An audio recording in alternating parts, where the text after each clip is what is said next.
Do we realize that more than 48% of jobs as of today won't exist by 2035? Do we foresee that more than 1/3 of the skills that the future world will demand from our children are not even considered important today? Do we understand that more than 90% of common mental health and well-being issues go untreated and unaddressed? What is the aspect that a student needs the most in life? It is guidance, scientific guidance. More often than not, we rely on unauthenticated, non-verified, non-personalized sources for guidance. This is as damaging as self-treating with the help of the internet than going to see an expert doctor.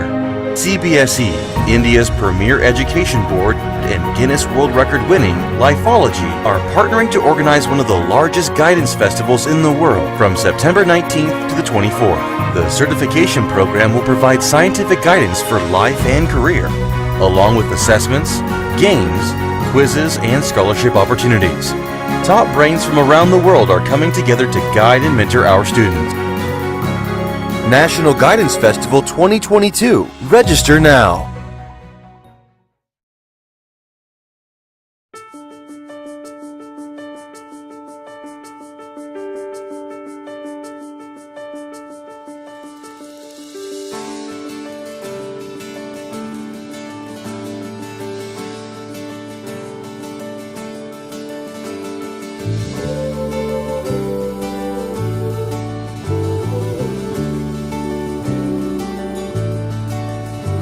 Shuma bimale mashank baya bimale manadr baya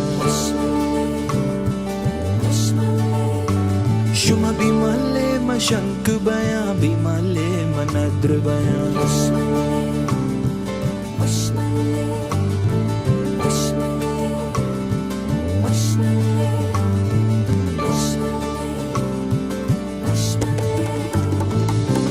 Babule sire shuma bimale Babule sire shuma bimale Urdale sire shuma bimale Urdale sire shuma bimale Shuma bimale mashank baya bimale manadr baya Bimale mashank baya bimale manadr baya Babule sire shuma bimale Babule sire shuma bimale Urdale sire shuma bimale Urdale sire shuma bimale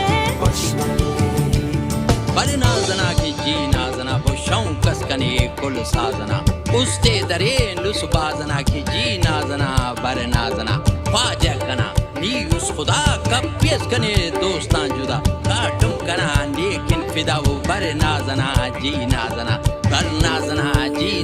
वो शौकस कने कुल साजना उस्ते दरे लुसबाजना की जी नाजना ही तस्कवा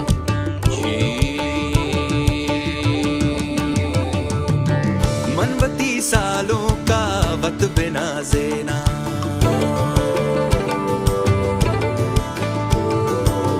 मनवती सालों का वक्त बिना ज़ेना मनवती सालों का वक्त बिना ज़ेना मनवती सालों आहा मनवती सालों वल्लाह मनवती सालों का वक्त बिना ज़ेना Armane sire shuma bimale Armane sire shuma bimale Babule sire shuma bimale Babule sire shuma bimale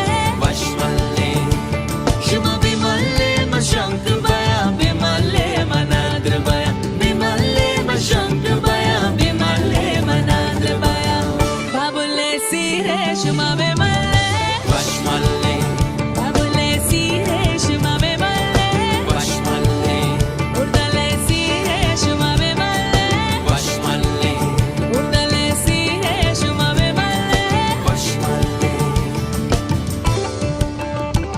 पूंजा किनारा बालठी के पट्टा खनाने शालठी उशिंगा ठिनाना आलठी वो जी नाजना बरे नाजना उच्छा कोने शौनम बना उच्छा कोने ने शौनम बना के जाने से लट बम बना परियस अरेस नीदम बना के जी नाजना बर नाजना बर नाजना जी नाजना शौकस कने कुल साजना उस्ते दरे नुसबाजना के जी नाजना ई तस्कवा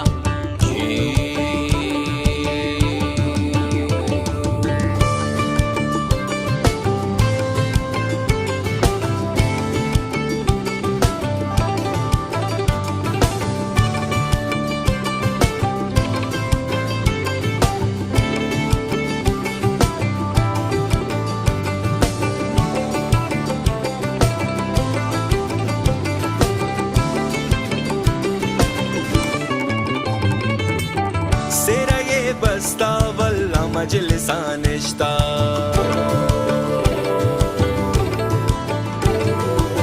Sera ye basta valla majlisanishta Sera ye basta valla majlisanishta Sera ye basta aha sera ye basta baba sera ye basta valla majlisanishta Radare Reshma be malle Radare Reshma be malle Babule Reshma be malle Babule Reshma be malle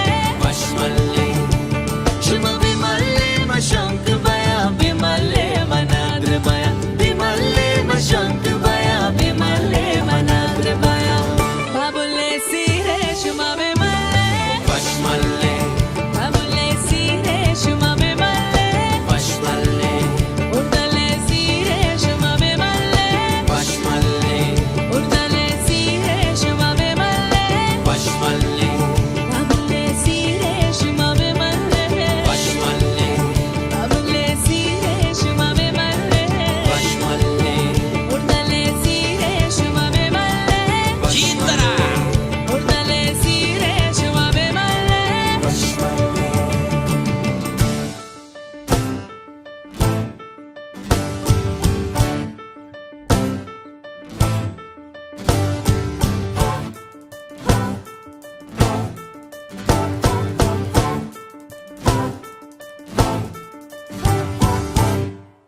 Are you a student of class 8 to 12?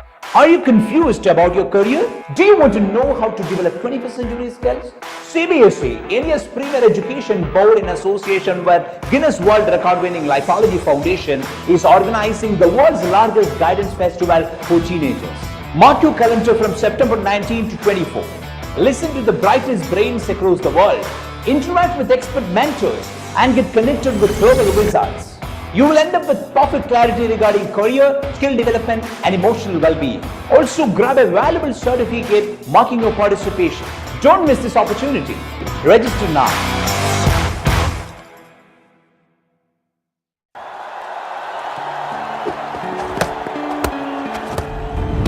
India in deep trouble now, having lost 2 matches in a row. अपना है दिल ये आज का मैं match देखने नहीं आऊंगा। पापा कहते हैं इंडिया कभी जीतती तो है नहीं। बोल दो ऐसे जागो रे साथियों दुनिया की आंखें खोल दो लहरा दो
Hello, good evening, namaste, namaskar, namaskaram. This is Deepa Rahulishwar from Lifeology Foundation, and I welcome you to an amazing evening.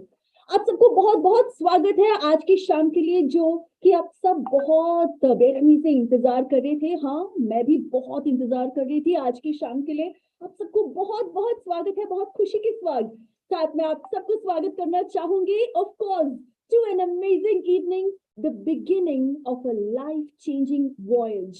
Ladies and gentlemen, boys and girls, welcome to your future. Yes, is there anyone here who has not once wished to know what's awaiting them in future?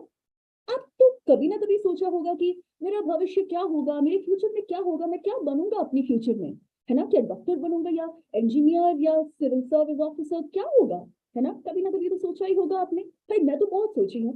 तो I am sure even you have thought about it, the ability to know your future clearly, okay, and being ready for it. It's a surreal experience, and my dear boys and girls, that's the experience we want to showcase this week.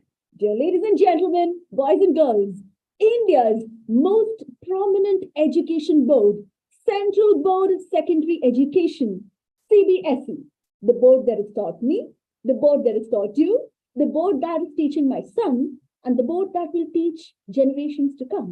Yes, I'm talking about CBSE, along with Guinness World Record winning Lifeology Foundation, brings to you the nation's largest, I repeat, the nation's largest guidance festival for students, the National Guidance Festival. Yeah.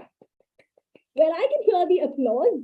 I really wish, we were all in a hall and we could hear the thunderous applause in the, in the hall. But yeah, I mean, we've got lakhs of them watching us right now, and it's practically impossible to have everyone in a hall together, right? So how do you feel? This is truly an amazing evening. It's a one of its kind evening. आप बताइए, आपको क्या लग रहा है आज? Excited feel कर रहे हैं? आपकी फीलिंग क्या है? आपकी एक्साइटमेंट हमारे साथ शेयर कीजिए. Use the chat box to fill in your chats. Tell us what you feel. आप अभी क्या महसूस कर रहे हैं? आप तो एक्साइटमेंट फील कर रहे हैं कि क्यूरियसनेस फील कर रहे हैं? क्या फील कर रहे हो? क्या महसूस कर रहे हो आप लोग? Come on, I want you to put it up on the chat box and say a big hi to all of us here, because we would really love to have a big warm hug and a hi from all of you. So hi my dear boys and girls, and I really want to hear from all of you as to how you feel today. Okay, yes, someone has said that he's feeling excited. Yes, and someone else, well, this is really surreal. Yes, surreal is the word, definitely. So lot of chats coming up. I'll say a big hi to all of you. Yes, hi, good evening. Yes, a lot of them saying good evening. Thank you so much. All right, so the National Guidance Festival. Welcome, ladies and gentlemen, boys and girls, to day one of this fascinating digital experience, hosting more than lakhs of students and parents across different parts of the nation. We had an overwhelming experience coming in from over 20,000 schools, principals, lakhs of students and parents from different schools, and of course, the guests and the speakers who were invited to address the students.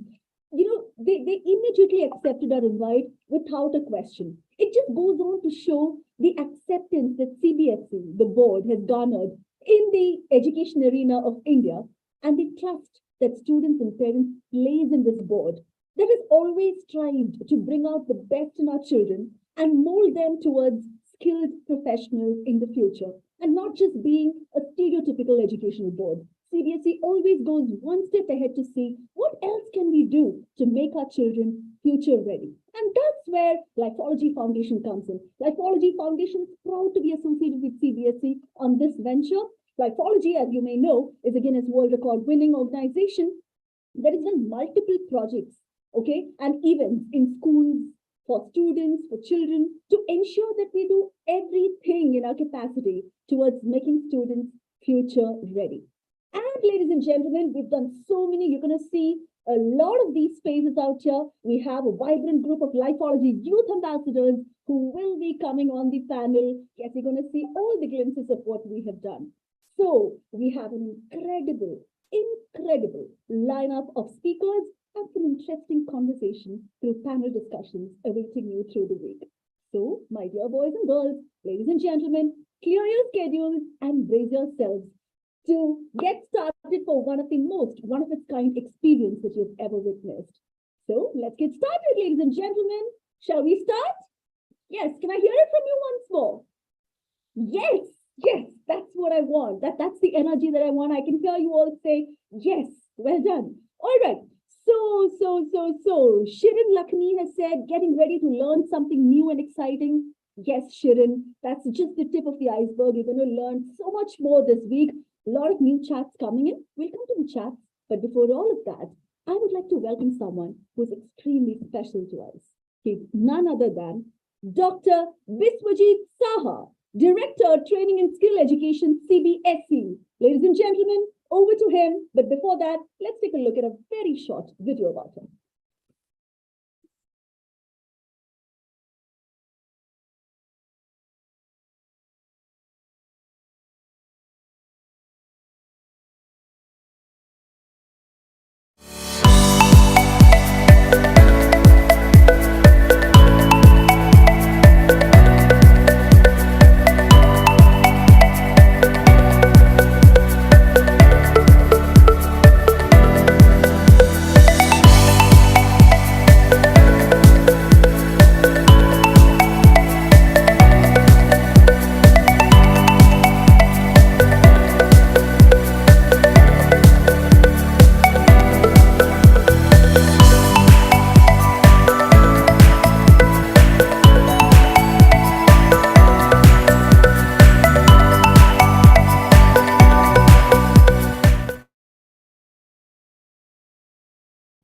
Yes, ladies and gentlemen, boys and girls, I would like to welcome none other than Dr. Biswajit Saha, the man behind skill development of CBSE. And, he always strives to achieve, more than the normal for our children and making them future ready. I'm so proud and so happy to invite and welcome none other than Dr. Biswajit Saha to please welcome our gathering. There are lakhs of students and parents waiting to hear from you, sir. Over to you. Thank you, Deepa. Good evening and welcome to all my dear parents and students. It is really a momentous occasions for CBSE as well as Lifeology. And here we are welcoming all the dear parents. First of all, we are extremely happy to welcome our leader, chairpersons, Ms.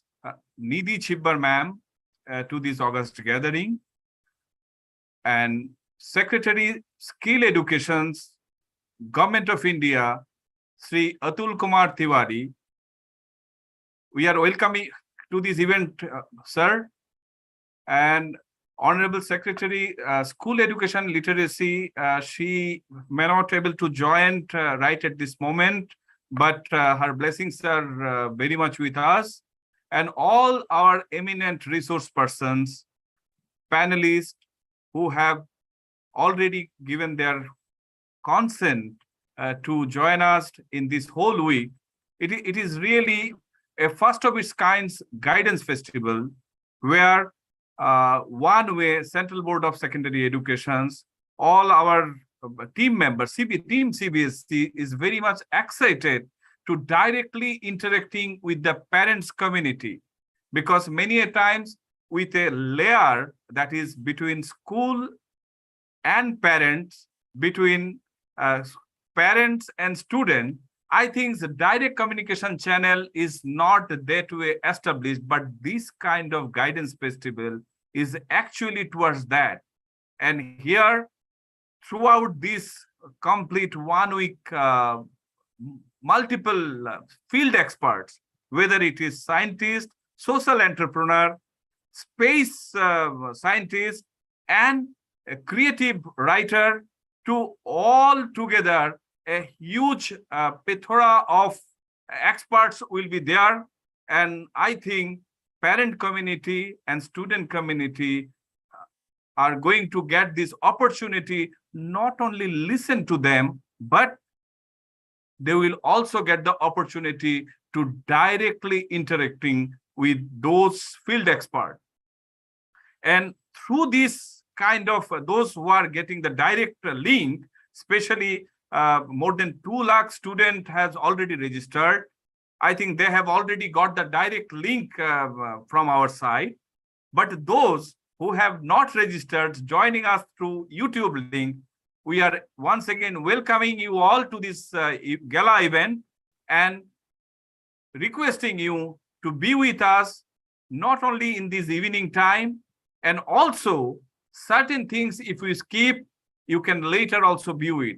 But my request to the student and parent, don't miss the opportunity to interact with all our experts. With this, let me stop here. Only things, let me thanks the Lifeology who has already come up with, whether it is Guinness Book of World Record or certain other area, bringing the field experts. I'm thankful to Lifeology for at least bringing all these international speakers to this forum.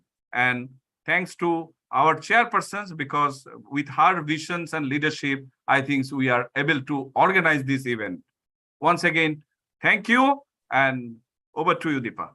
Thank you so much, sir. You just spoke the words that everyone has been waiting for, because absolutely this is an exciting, I think excitement is the one word that describes this entire evening. And so there's a lot of excitement in store for you this week. But before we get there, we are going to officially inaugurate the National Guidance Festival. Yes, my dear boys and girls, just get ready and brace yourself for the official inauguration. And for that, I would like to invite none other than Senior IAS Officer and Chairperson of CBSE, Ms. Nidhi Chibbar.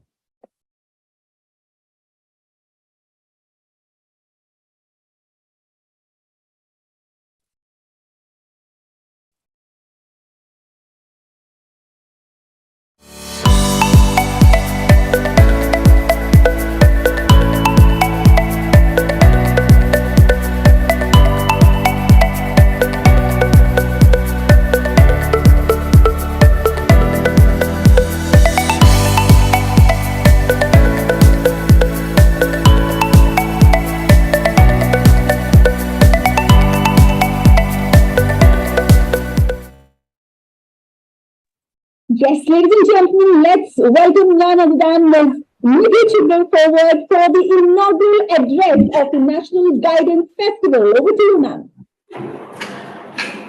Good evening, everyone. Very happy to be a part of this National Guidance Festival, and thanks to Lifeology for organizing this in association with CBSE. And as Dr. Saha has already explained, the idea is basically to guide our students at that crucial stage in which they are right now, in what direction they want to take for their future careers, how to cope up with the stress which comes with, advancing to upper classes. And hearing it from the experts would make a big difference. Those who are the practitioners of these crafts and skills, and giving them an opportunity to interact with them and involve the parents is something new, and I'm hoping we'll get a great response from all the schools, the students, the parents and teachers. And you have lined up a wide range of speakers, and I think I'll also try to join in 1 or 2 sessions to hear for myself what they have to say. And I would also request if you can have some kind of a feedback mechanism from the participants as to, which of the speakers they liked or they would want more information, and maybe we can later on have some more detailed sessions on those particular topics which they want us to cover. For example, stress, mental health is something which CBSE is doing in association with UNICEF also. It's a part of our teachers training program. So the feedback which we get from our participants will help us to kind of streamline that particular module for the teachers so that we can give very targeted inputs to our students. So very, very excited, and nothing much to say. Thanks again. And I welcome you all, and let's make it a great session. Please for the students and teachers, please feel free to interact with the speakers, get your doubts resolved, and let us know how you feel about this sessions. Thank you. Absolutely, ma'am. Thank you so much. Thank you so much. So, ma'am, absolutely, we do have a feedback mechanism, and we would really want to hear from you. I mean, after every session, we would be taking a look at the reviews that is coming, and we will see what better we can do. But yes, do go ahead and give us your honest review on things, and that's really what we want to hear, right? All right, thank you so much, ma'am, for that encouraging, encouraging talk that you gave. Thank you so much. Let us move on, ladies and gentlemen. On that note, we have officially inaugurated the National Guidance Festival organized by CBSE and Lifeology Foundation. Thank you all for joining us once again. And now we have a few very interesting personalities with us. Let's listen to them. First, I'd like to invite for the keynote address of the evening, Mr. Atul Kumar Tiwari, IAS, Secretary, Department of Skill Education and Entrepreneurship, Government of India.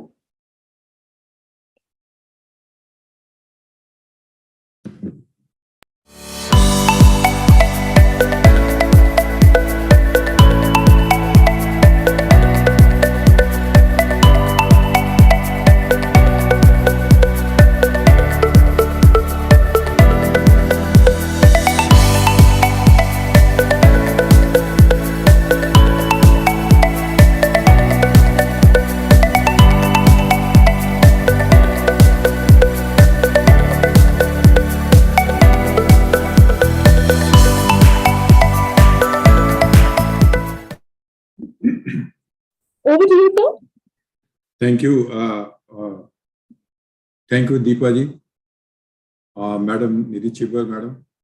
I'm here at the invitation of CBSE and particularly Dr. Saha. And I think it is a great thing that the CBSE does by way of this National Guidance Festival.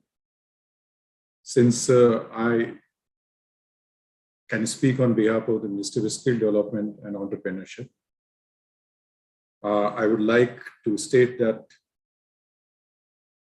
mere education is not enough. We also need a lot of skills, soft as well as hard skills, to move forward. And our Honorable Prime Minister has been repeatedly saying that today in the modern world, there is a need for us to skill ourselves, reskill ourselves, and upskill ourselves. And as everybody would have noticed during the COVID epidemic, a lot of us have learned many new skills as well. And one example would be the blended learning which we have, which has come to stay. With the Education Ministry, we are also working on Skill Hub project, whereby selected schools in CBSE, Kendriya Vidyalaya, Navodaya Vidyalayas, we are allowing them to have some skilling through the Pradhan Mantri Kaushal Vikas Yojana.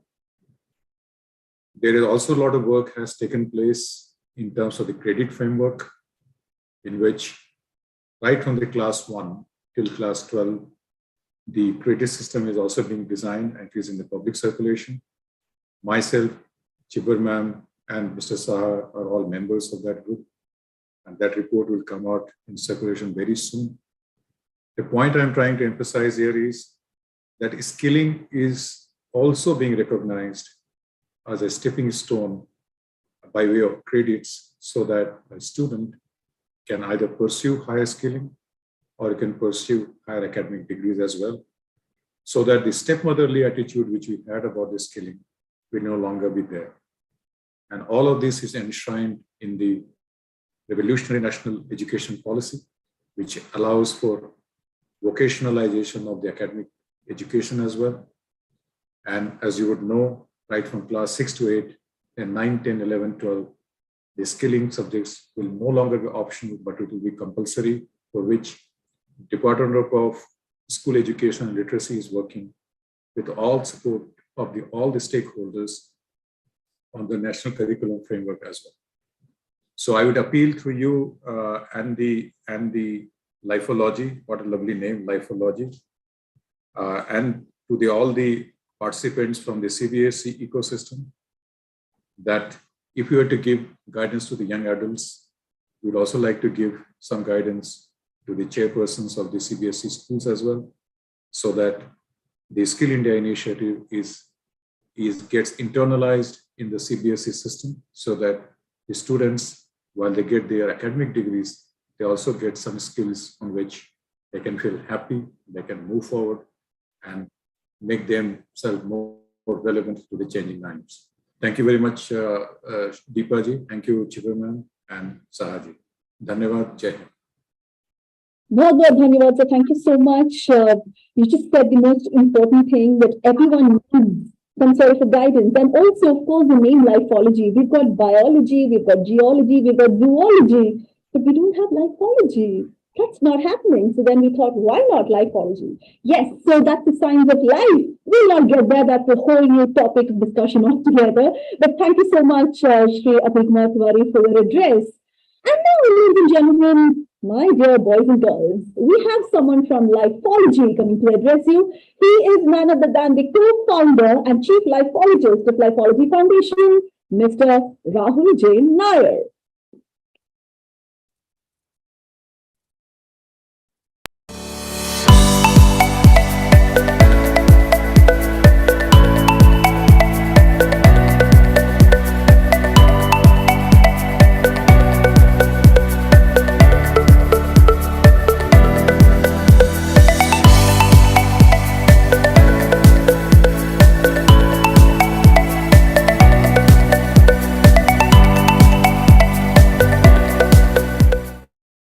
Well, Mr. Rahul Nair needs no special welcome because he is being part of, the soul of this entire program along with the Lifeology team. He is part of the Lifeology family. So, Rahul Nair, over to you. Just like how Atul sir said, what a beautiful name, Lifeology, and you're the chief lifeologist. Everyone's looking forward to that. So, over to you, Rahul.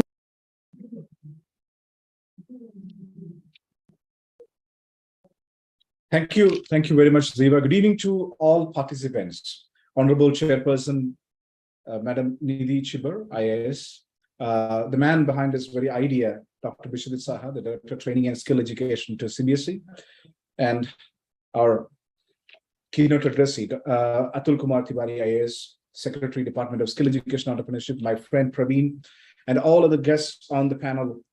It's a great evening, and today we are starting the National Guidance Festival.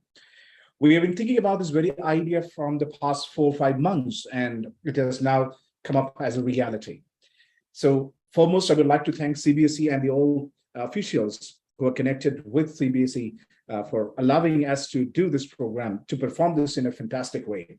And I'm once again thanking all the principals from the past few days. For the past 40, 50 days, I was traveling pan-India. I started from Jammu and Kashmir till down the Kanyakumari. I have traveled many places and met many principals and requested them that this is a fantastic program. This is an inevitable program for your children. And this program is going to give you a great idea about skill, careers, education, and so on and so forth. So thank you very much to all the principals who are watching this, because it is because of you we have got 200,000 plus people online right now, and we are expecting 1 million people to listen to this program, and they will be the beneficiary for the same. Thank you once again. And we are going to see a fantastic week starting from today. And this week will be online digital mode, just like how you are watching. And again, more than this, we will be able to interact with a lot of guests. And I would like to tell some of the names of these guests. Before that, I would like to tell something about this program. What is going to happen? This program is from today, 19th to 24th of September 2022. And 19th to 23rd, we'll be having evening events starting from 6 p.m. to 8 p.m. Indian Standard Time. People who are joining from UAE, please make sure that you are catching up with Indian Standard Time, which is for Gulf region, mostly it will be 4:30 p.m. Sometimes it is 3:30 p.m. So please make sure that you are checking with Indian Standard Time. And on Saturday, we'll be having a great day, a full day event starting from 10 a.m. to 6 p.m. We'll be discussing about various topics on all these occasions, and great mentors are joining for this program. And this will be fully digital and fully online mode. And this National Guidance Festival, why you should attend? This is a question which everybody is asking. Why? What is the importance of this? I would like to tell you there are numerous courses. Now, when I go to meet various principals, I used to give them a small task, a small challenge to them. In your mind, how many careers you can tell right now? Just try to think how many careers you can think. How many careers you can think? Well, Rahul, in my days, I mean, I don't want to sound too old, but honestly, when I was supposed to choose a career, I just had two options, either engineering or medicine, and I had to go for engineering. No, this is nothing to wonder, Deva, because there is a saying, people speak their world. Depends on region to region, geography to geography. People think about the immediate, the circle, and they speak. Now down in South, in some part, people say IT engineer. Some people say doctor. Some people, they say, if you go to Mumbai, when I asked this question in Mumbai, they said Dalal Street, a stockbroker in Karol Bagh in Delhi, there are a lot of successful chartered accountants. So this is chartered accountant. In some region of Punjab, they said they wanted to become army man. And in Gujarat, that was my last visit, there is a diamond merchant. Like that, people are speaking about their world. So when you ask this most important question in your life, what do you want to become when you grow up, they speak about that, their immediate world. So careers, when it comes to careers, we can maximum say 100 or 200. Let me tell you, dear friends, who are watching this, there are numerous careers, more than 7,000 careers in this world, and 98,000 plus courses in this world. So foremost, we are going to discuss about some of them. We will not be able to cover all these 98,000 or 7,000 number, which I said. We will be speaking about in-depth session on various careers and the future job market. In-depth career. So what are the opportunities in humanities? What are the opportunities in e-commerce and management? What is upcoming thing? What is the latest trend in medical sciences? So this is coming from horse's mouth. There will be a lot of mentors who are going to talk to you. And regarding the future job market, now we know we are in a world of technology. We are in a world of AI. We are hearing a lot of high funder words, but we'll be discussing about the same thing. What will be the future of all these things? Next is know the changing trends in careers and how to choose it rightly.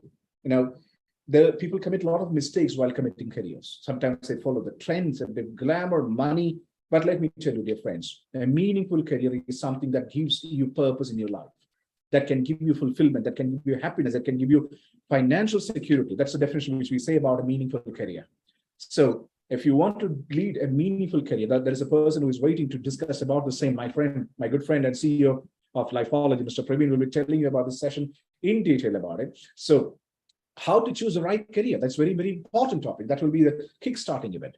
And now we will be having exclusive session on science and technology, genetics, biology and life sciences, commerce, management. Now, we think about science, we think about engineering, we think about medical sciences, but we will be talking more about those things. And people from different parts of the world are joining. Please don't miss these sessions. This will be a great session. It will be, I'm sure it will definitely enlighten you and will take you to the next level of your understanding about various careers around the world.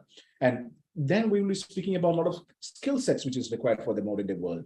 Now, you know, the new education policy and CBSE is also thinking about the Millennium Competency or 21st century skills, which is required for our children.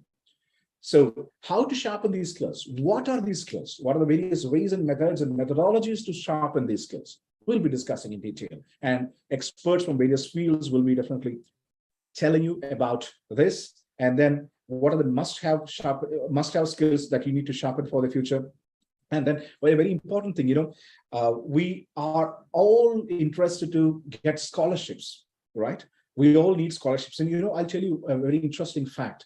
Numerous scholarships are unutilized or untapped in this country. There are thousands of scholarships, which is either by a private agency or a not-for-profit organization or by the government. We don't know how to tap it. And also there are a lot of international scholarships. How to prepare for that? There are numerous scholarships. We'll be having an exclusive session, how to win scholarships. And also we'll be telling about how to prepare for various examinations. That will be the nutshell of this entire event. But having said in 5 minutes, it's not everything. You will be meeting various personalities, people from NASA, people from United Nations, people from government agencies, people from engineering segments, people from genetics, Please wait for this event. And I'm sure this will be a memorable event for all of you. And wishing you all the best. Thank you, Deepa, for the opportunity. And once again, I would like to thank CBSE on behalf of Lifeology and people who are joining. Please stay tuned. Keep your eyes and ears on the screen. This will be a life-changing event to you. Thank you very much. Absolutely. Thank you so much, Rahul Nair. Ladies and gentlemen, that was co-founder of Lifeology and the chief lifeologist, the man behind all of our scientific assessment to, scan the personality overall to understand what fits you best. So we will hear from him a lot more in the sessions to come, but for now, that's it for him. Thank you so much. And ladies and gentlemen, let's move on. Now, of course, right now we have officials from CBSE, we have officials from Lifeology, and very soon we're moving into the session of the day, which we had so many responses towards, which is how to suit. And Deepa, how to, yes, Praveen, go ahead. Deepa, this is Praveen. I think we need to go to the out of thanks. Of course, yes, definitely we'll do it. I was just giving them a hint of what comes after a year of thanks, so that they know what's in store for them. We're definitely going in there. So yes, like I said, how to choose the most suitable career. It's coming up very soon. But right now, of course, the official inauguration come to an end. And to mark the official end to such an auspicious evening, I'd like to invite none other than Shri R.P. Singh, Joint Secretary, Skill Education. Ladies and gentlemen, let's take a look at a very short audiovisual about him.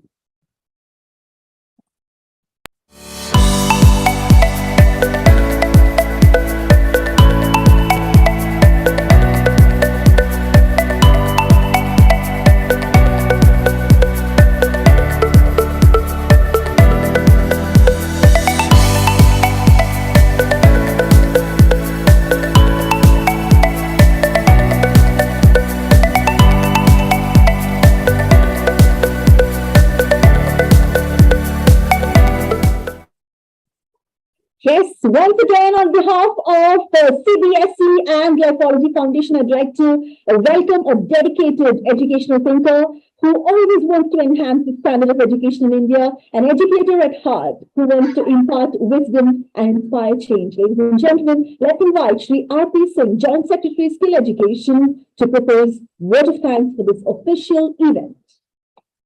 Over to you, sir. Thank you so much, Deepa. I hope you can hear me. Just give me a thumbs up. Absolutely, loud and clear. Thank you so much. And first of all, your excitement is very infectious. And a very big thank you to all the officers, our Honorable Chairperson, ma'am, from ISR, from Rahulji, from Lifeology, Atulji from Ministry of Skill Development, and our dear Director, Dr. Saha, for sparing the time to be a part of this inaugural ceremony. Swami Vivekananda ji has said that guidance is like a small torch. It might not show you the whole way, but it will definitely tell you where to go. So this is a humble beginning from CBSE. We have been dealing from the other side with the schools only. For the first time, CBSE is coming and doing some program for the students and the parents. And we are very thankful. We have had a huge response, around 2 lakh registrations with more than 60,000 in the last 24 hours. And Praveenji has been kind enough to update me for every registration that happens. Thank you. And this is something that has us very excited, but at the same time, it has us very cautious and very apprehensive also. With so many registrations and so many people wanting to join in, we need to be very good. We need to be the best. So we have a lot of speakers lined up for the program, and we hope that the guidance will definitely help the children take up the path which is good for them, maybe at least make some informed choices in their life.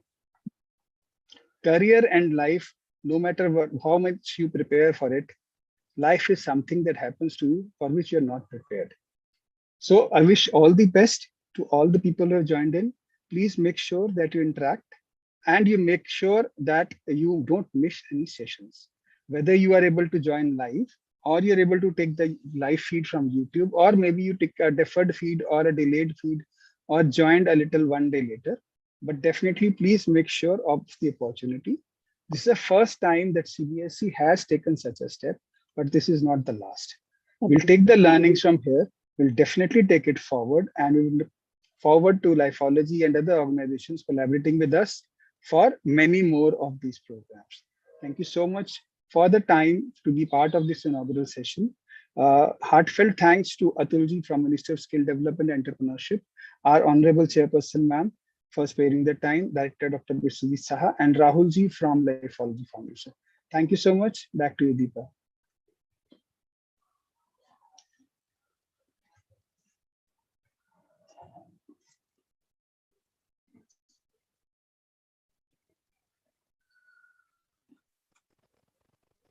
Hello, Deepa. I think we'll take it forward from here. So Rahul, am I audible? Yes, Praveen, you're loud and clear. Sure. So thank you very much for everybody who were attending the inauguration session, and for the Honorable Chairperson, the respected Secretary to Skill and Entrepreneurship, Director Sahar Sir, RP Singh ji, everybody to be part of this inaugural session. Thank you very much. And for every principal and for every education leader, parent and student who are listening to us, a big thanks. So after this, so the inaugural event come to an official end, and now we are getting into the first session. We are getting into the first session of National Guidance Festival that is about how to plan your career. So I'm Praveen Parameshwar, Chief Executive Officer, Lifeology, and I will be interacting with you for next an hour time on this topic, how to decide or how to plan the best career for you. Okay. And now let me tell you a couple of things before we jump into the content. Number one, so I may not be a person who is cracking a lot of jokes to keep you alive and to keep you alive during the session. So, or to keep you engaged with the session. But I may be talking something which is very serious and very content-based, but I can assure you that that is very, very objective as well.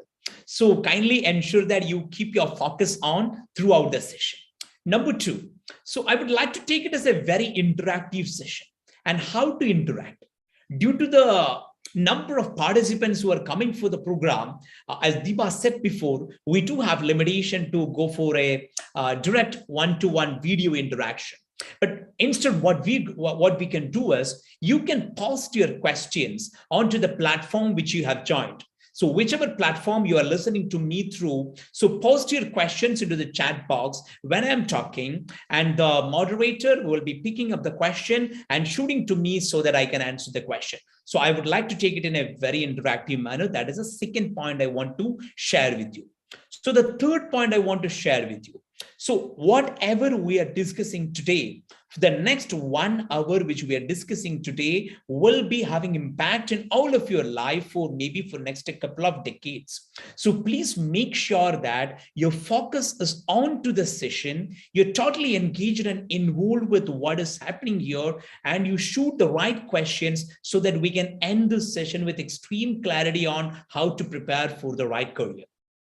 So what's going to happen now? We are going to step into the session on how to prepare for or how to plan the most suitable career. That's the title. And the session will be very interactive, so that I would like you to post your questions, and we will be taking the questions and interacting each other and moving forward, and make yourself totally engaged and fully into this session. Let's start. Okay.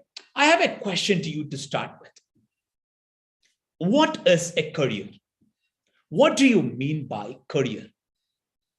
Just type your questions here, type your answers here. So what do you mean by career? Okay, so the questions are coming in like how to become a computer engineer, how to become a robotic engineer. We'll take those questions for sure, and there are specific sessions as well. But here the question is, what do you mean by a career? The questions are like, the career is something which we earn, which we do for earning. The career is which we do for work. The career is something as a profession. The career is work. It is job. It is life. It is profession. It is it's passion. The career is MBBS. The career is commerce. The career means career. career means profession. So the answers are like career means profession, career means jobs, career means a specific field of activity, career means a specific field which we are getting into. Of course, all these are careers. But I would like to share a definition with you about career. And I would like to tell you, you see the question on screen right now, right? What is career? And I would like to tell you, yes, as you rightly said, it is job, it is career, it is profession, it is something which is life, and everything is right. But on top of that, career is something. Here's, this is how I want to define career for you now. One thing which you are going to spend more time with than you would be spending with your mom or your dad or your friends, or in future your wife or husband or kids. This is what is going to be your career. You're getting the point? So the career, as you rightly said, maybe a job, maybe a profession, maybe something which is engaging yourself, maybe something which is helping you to win your bread. But I would like to define career for you as one thing which you are going to spend more time with than you would be spending with your mom or dad or friends, or in future your wife, husband or kids. This is going to be career. You would be working as a doctor, you would be working as an engineer, a space scientist, a biochemist, an anti-aging specialist, a happiness expert, or like a life coach, or you may be a graphic or product designer. So in whichever profession you are getting into, if you are taking it as a career, so you would be spending a majority of time into that. And that is the definition you have to give for career. And let me ask you another question. Why is career super important in life? What do you think? I told you what career is, right? And now I come to the question, why is career super important in life? Yes, I'm getting your responses like career is important because we are spending more time into that. As you rightly said, I mean, as I told now, yes, career is important, because it can help me earn a lot. Career is important because it helps me live. Career is important because I enjoy. Career is my passion. It's because money, it's because of our hobby, it's because money, it's our legacy, it's life. It's money. Yes, of course, career brings a lot of money to us for sure, but there are some more other reasons as well, which is making career super important in our life. It is money. Career is which we do for living, of course, but it is something which is more. Experience, survival, career inspires us, build knowledge, fulfilling necessities for money. Of course, see, career is super important in life, of course, because of a major reason. You said, of course, money is important. I also agree, so career influences the financial level and stability of our life. No doubt. Career, of course, influences our financial level as well as stability. But what more? Have you ever thought that career also creates our social identity? Let me ask you, just think about 5 people who you know about, other than your close relatives, friends, and neighbors. Other than your close relatives, friends, and neighbors, think about any 5 people who you know about. It may be a cricket player. I'm sure now you're thinking about these names and some names are coming into your mind. Yes, of course, cricket players are there. Bollywood actors are there, actresses are there, scientists are there, politicians are there. A lot of names are coming into your mind, right? And I can see a lot of names coming into the chat as well. How do you know all these people? We know these people totally based on the profession or the career which they are into. See, most of the people, maybe 90% of people in our life, other than our neighbors, our friends, and our classmates, we know these people because of the profession they are into. We know Virat Kohli or Rohit Sharma because they play cricket. We know Bollywood actors because they act in movies. We know certain politicians because they are into politics. We know certain investment bankers because they are into investment banking. We know writers because they are into writing. Like, which is extremely important. So the career become very, very important because it creates our social identity as well. What you are going to be in future will be decided by your career also. That is a second reason why career becomes super important. And another one, career will decide your level of influence and power in your society. That is again another one, right? So many people want to be influential in their life. Many people want to be powerful in their life. So the career will be one important thing which is making a person influential as well as powerful in this world. The upper you climb in the ladder in career, the top you reach in career, the successful you become in career, you become so influential and so powerful in the society. And on top of that, on top of this financial stability, social identity, and also influence and power, career is also important because it has a huge impact in your happiness. It has a huge impact in your happiness. Why? As I mentioned before, we are going to spend a humongous amount of time, too much of time on career, right? When we are spending too much of time on career, if we are not becoming happy during that time, do you think that we will be able to expand our happiness to rest of our life? May not be. So it has so much of importance in deciding how happy we are going to be. And also, in a very philosophical note, career is something which can give you some purpose in your life as well, some why to live. I want to change this world. You can be a politician. You can be a social activist. You can be a policy maker. I want to make the financial systems in this world stronger. You can be a financial analyst. You can be an investment banker. I want to explore this universe. You can be an astrobiologist or an astrophysicist or an astronaut or a space scientist. We're having sessions, direct interaction with a NASA scientist. I want to influence people through my writing. You can be a next generation Chetan Bhagat or Ashwin Sankhi or Anand Nilakanthan. So you can be an author there. So that means you will find your why or purpose with your career.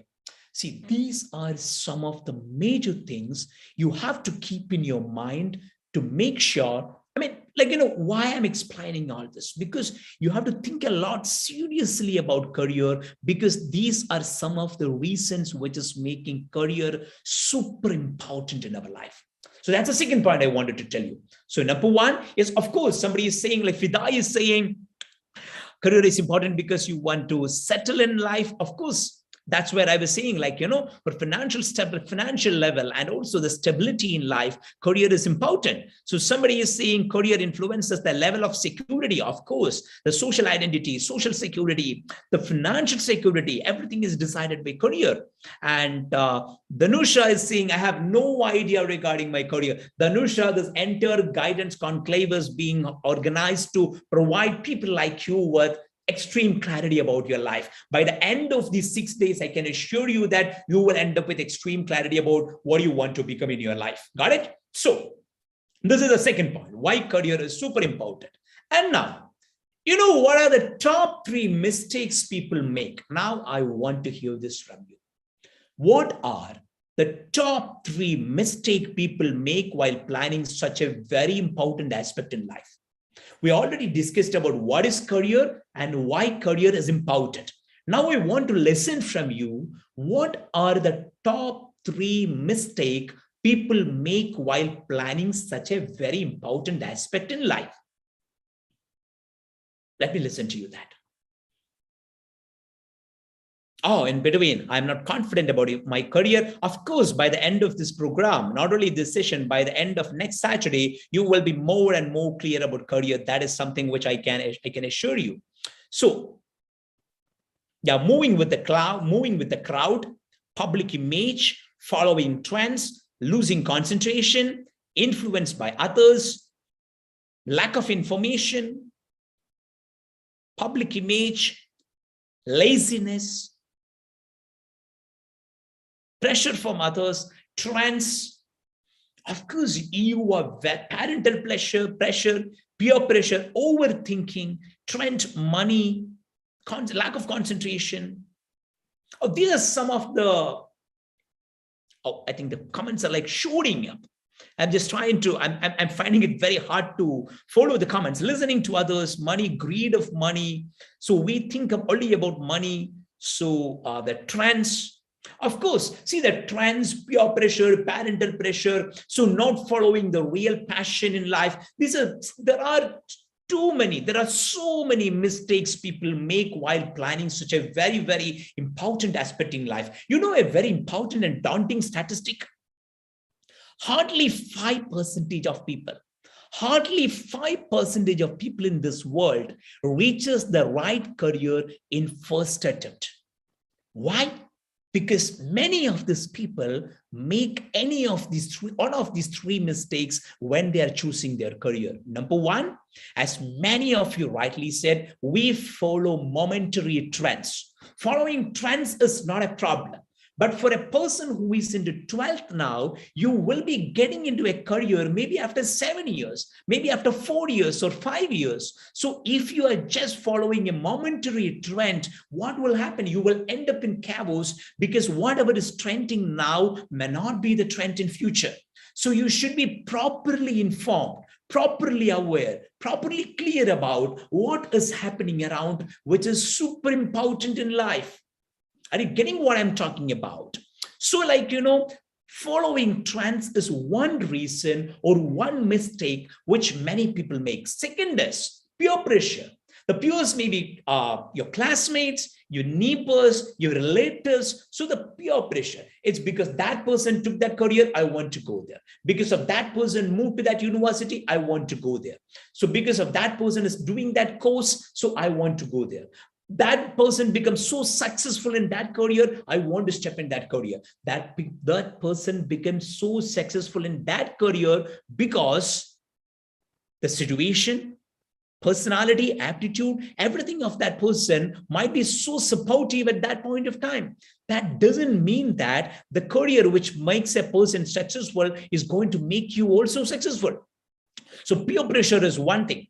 And another very important thing, which I think many of you are, I couldn't see that in your chats. And this is about halo effect. And you know what is halo effect? Halo effect means some careers in this world are having a halo around, are more glamorous, more celebrated, more talked about, maybe having more social acceptance. So it may be like a career in medicine. We just want to jump into that. Generally, careers in medicine or careers in artificial intelligence, chartered accountancy. So these are some of the careers which are having too much of buy-in from people. So people, would they like it or not, they think it is fit for them or not, they have a tendency to jump into that career simply because it has a halo effect around itself.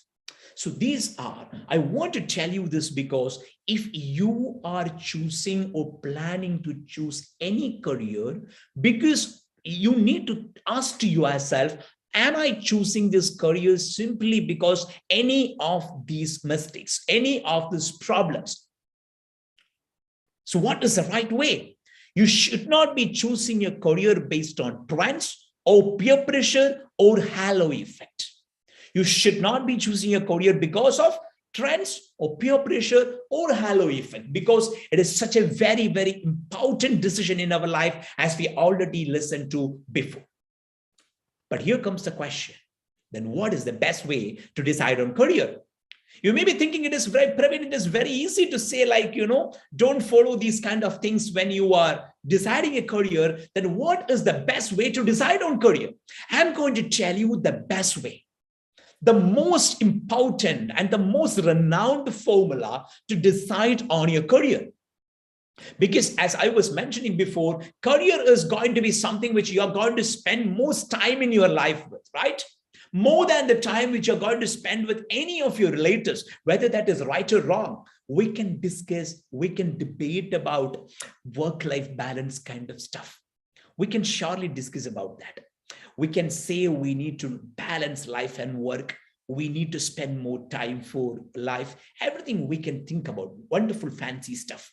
But once you are into, say, career, it's It's an unfortunate reality or a fortunate reality that you are going to spend more time with career than the time which you're going to spend with any other person, as I was mentioning in the beginning.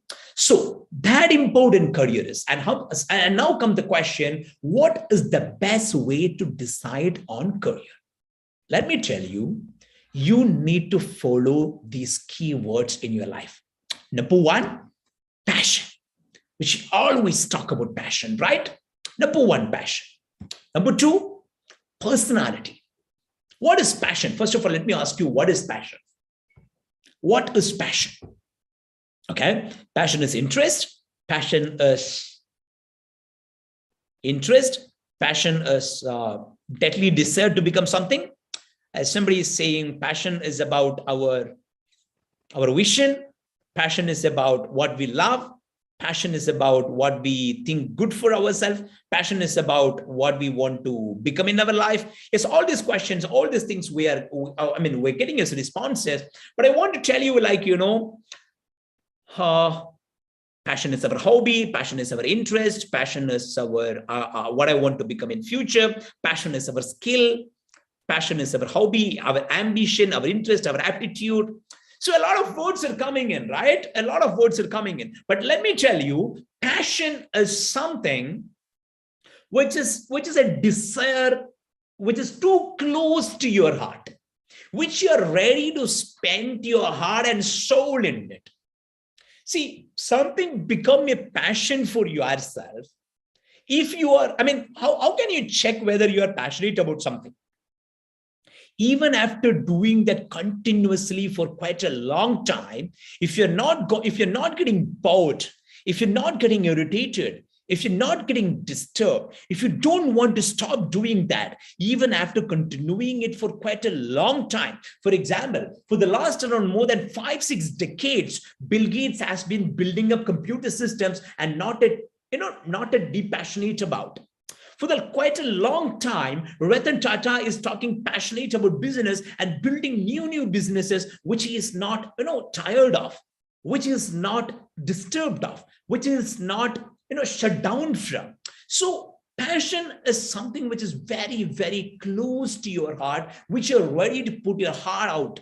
Okay, that is passion. And number two, personality. If somebody is saying, I want to become a software engineer, I want to become an astronaut, there is a question, how can I be a physicist? How can I go to space? How can I become a space scientist? How can I become a doctor? How can I become an engineer? I'm seeing a lot of questions coming up. I think I will surely take those questions, and we have specific sessions to address those questions as well. But at the same time, you need to see whether the career which you're going to do with, Akshat want to be a data engineer. So the career which you want to go with is in line with your passion, personality, and number three is possibility. What is possibility? Possibility means number of opportunities around. Example, there is a comment that from many people, there is a comment that I want to be a pilot, but have you thought about, or I want to be a forensic science expert, but have you thought about how many opportunities are going to be there for pilots when you complete your pilot study, maybe after 5 years? Do you think that the flights will be still employing pilots even after 5 years? Do you think that there is going to be millions of opportunities, or at least a couple of lakhs of opportunities for forensic science in future? I'm not saying that these opportunities are not going to be there, but I'm asking you a question. Whatever you want to be in your life, have you thought very, very seriously that, so are these opportunities, are these career tracks are going to be having opportunities or possibilities in future? And here goes my point. If you can choose a career which is in line with your passion, your personality, and your possibility. Let me tell you, if you can choose a career which is in line with your passion, your personality, and possibility. That means if you're getting into a career which you're passionate about, and you have an aptitude alignment to, and the career is giving you immense number of opportunities, then that is going to be a career where you can find out your purpose, your meaning, your fulfillment, happiness, and total involvement and engagement in life. And now, let me just stop sharing my screen for a while.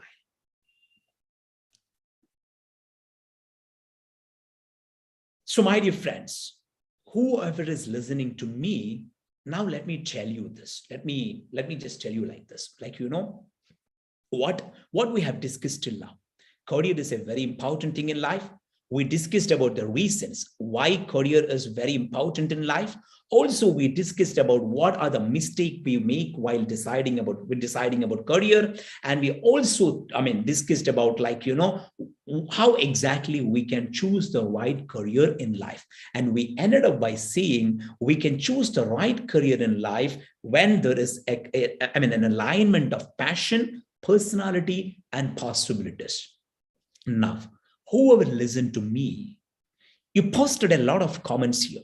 You want to be a medical doctor, an engineer, a chartered accountant, a lawyer, a pilot, a space scientist, an astrophysicist, an astrobiologist, or you may love to be an anti-aging expert or a genetic expert. So whatever you want to be in your life, think now, is that career in line with your passion, your personality, and your possibilities? That means the opportunities in future. Is that career in line with all these 3 P's? This is one question which you should ask to yourself very, very seriously. Because, you know, as we know that, so the career or industry is going to be very super competitive. Currently, we are competing with people to get into jobs. But let me tell you, in future, we will have to compete with machines to get into job. You may be attending an interview along with a robot. You may be taking a test along with a data science program. You may be attending a group discussion or a group project along with an AI algorithm. That means once you all are in schools now, when you complete your school education, complete your higher education, and start getting into jobs, you will even be competing with an AI algorithm or a robot or like a machine learning algorithm to get into a job. The employer will compare between your performance and the machine's performance to ensure that who is better to choose from. And also, whichever profession you are getting into, in that particular profession, you will have to use machines a lot in very, very closer to your heart. So are you capable for that? So because of these reasons, it is super important to make sure you are keeping your passion, personality, and possibilities or opportunities in one line when you are deciding about career. And now let me tell you something very important. Let me share my screen again. Okay. Now let me ask you the most important question. How to discover your passion? I want to listen from you how to discover your passion. Because we talk a lot about passion, we talk a lot about our keen interest areas. Passion is a very, very celebrated word. No doubt it is. No doubt on that. But how exactly we can discover passion? I also told you, like, you know, you have to decide your career based on your passion. But how exactly we can decide our passion is a question which I want to ask you. What's your answer on that? I want to get into army. Okay, listen to my heart, listen to our interest, listen to our habits. I don't know. I have a passion. Of course, that's very good. From your interest, got it? So that means you believe from your interest, from your caliber, from your aptitude, you will be able to understand your passion, right? So again, I want to define passion as something which you are ready to spend your heart and soul out, okay? And here, one thing, before I tell you how to discover your passion, I want to tell you one thing very important. There is nothing wrong there is nothing wrong for not having a passion in life, because that is absolutely normal. Because many of you may be thinking, see, Praveen, I don't have a real passion yet, or I'm yet to identify my passion. I would say that's okay. That's perfectly fine. That's absolutely fine, because not necessary that you should be very, very clear about our passion, even at this point of time. So if you ask me, was I passionate about becoming something when I was in 8th grade or 9th grade or 10th grade? Not at all. So a majority of the people are like that. So not necessary that, I mean, it's quite normal, absolutely normal, even if you're not passionate about something at this point of time. That's quite normal, okay? But this is a very important point. You have to identify pseudo passion. You have to identify about pseudo passion. And what is pseudo passion, which is something very important. I'll tell you an example. So we had I was talking to a student from 9th grade, and the student is super passionate to become a forensic analyst. And she approached me just to help her plan how to become a forensic analyst. And I was asking her a question, why do you want to become a forensic analyst? She was saying, like, I want to become a forensic analyst because of a lot of reasons she mentioned. She mentioned that it is a great career. It's a fancy career. It's like a fashionable career. I want to travel around the world. I want to be a part of a lot of serious things in the world. So I want to become a forensic analyst. Then I asked a question, how much you love chemistry? She said, chemistry is something which I hate. Okay. How much you love biology? Biology is something which I'm not very comfortable with. So, but here comes the question. If you're not comfortable with biology, neither biology nor chemistry, then how exactly you are going to enjoy the career in forensic science? You know what happens here? The person wants to become a forensic analyst, not because of their love towards the subject, not because of the love towards the real life of a forensic analyst, not because the person knows very well what is happening in forensic science. It is simply because we see in movies that forensic analysts are super professionals. Professionals who are working very closely with the decision makers, who are into something very important, who's always in limelight, or who's always getting some attention. So the person want to become a forensic analyst, not because of the real reason, but because of a pseudo passion that person got on forensic science. Another example, a person wanted to be a lawyer. So I did my 5 years in law college as my undergraduation. Before I completed my master's and my executive education, I was doing 5 years to become a lawyer. So I was counseling one student who really wanted to become a lawyer. So I asked the person, why do you want to become a lawyer? So the person said, I'm too good in debating. Okay, that's fine. So any other reason you want to become a lawyer? I speak very well. Okay, that's fine. Any other reason you want to become a lawyer? Because I can surely negotiate well with people. Okay, then I asked the question, have you ever visited a court? Have you ever seen that what is happening inside a court? Have you ever met or talked to a lawyer and tried to understand what is happening in the life of a person? He said, no. Then I assigned the person, and here comes the importance of internships, apprenticeship, work experience, and all. So I asked this person to get a company with a lawyer who I studied with. A friend of mine. I asked this person to be with that person for a week and go to his office, go to the court, and see what is happening there. And this person did as what I said and come back with the answer that I don't want to become a lawyer, because the lawyer which I was envisaging, I was dreaming in my mind, I was thinking about, is not exactly happening inside the court. That the person was having a pseudo passion.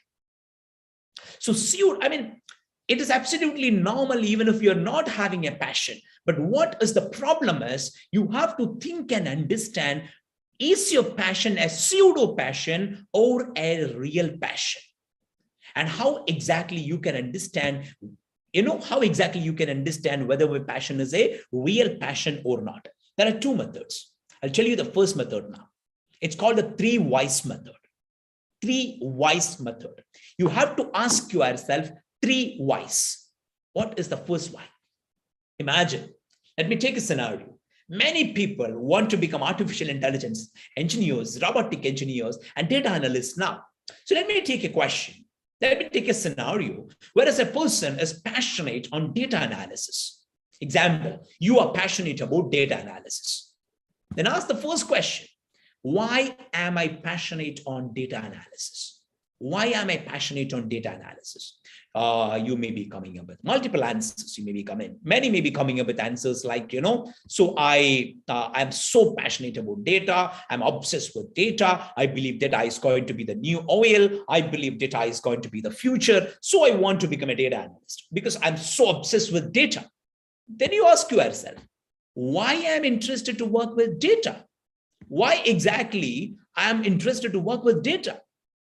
Then you may be saying like, data is going to be the decision-making factor in future. Data is an emerging career. Data is a growing career. It's an upcoming career. But then again, you ask, why am I interested to work in data analysis among many other emerging careers?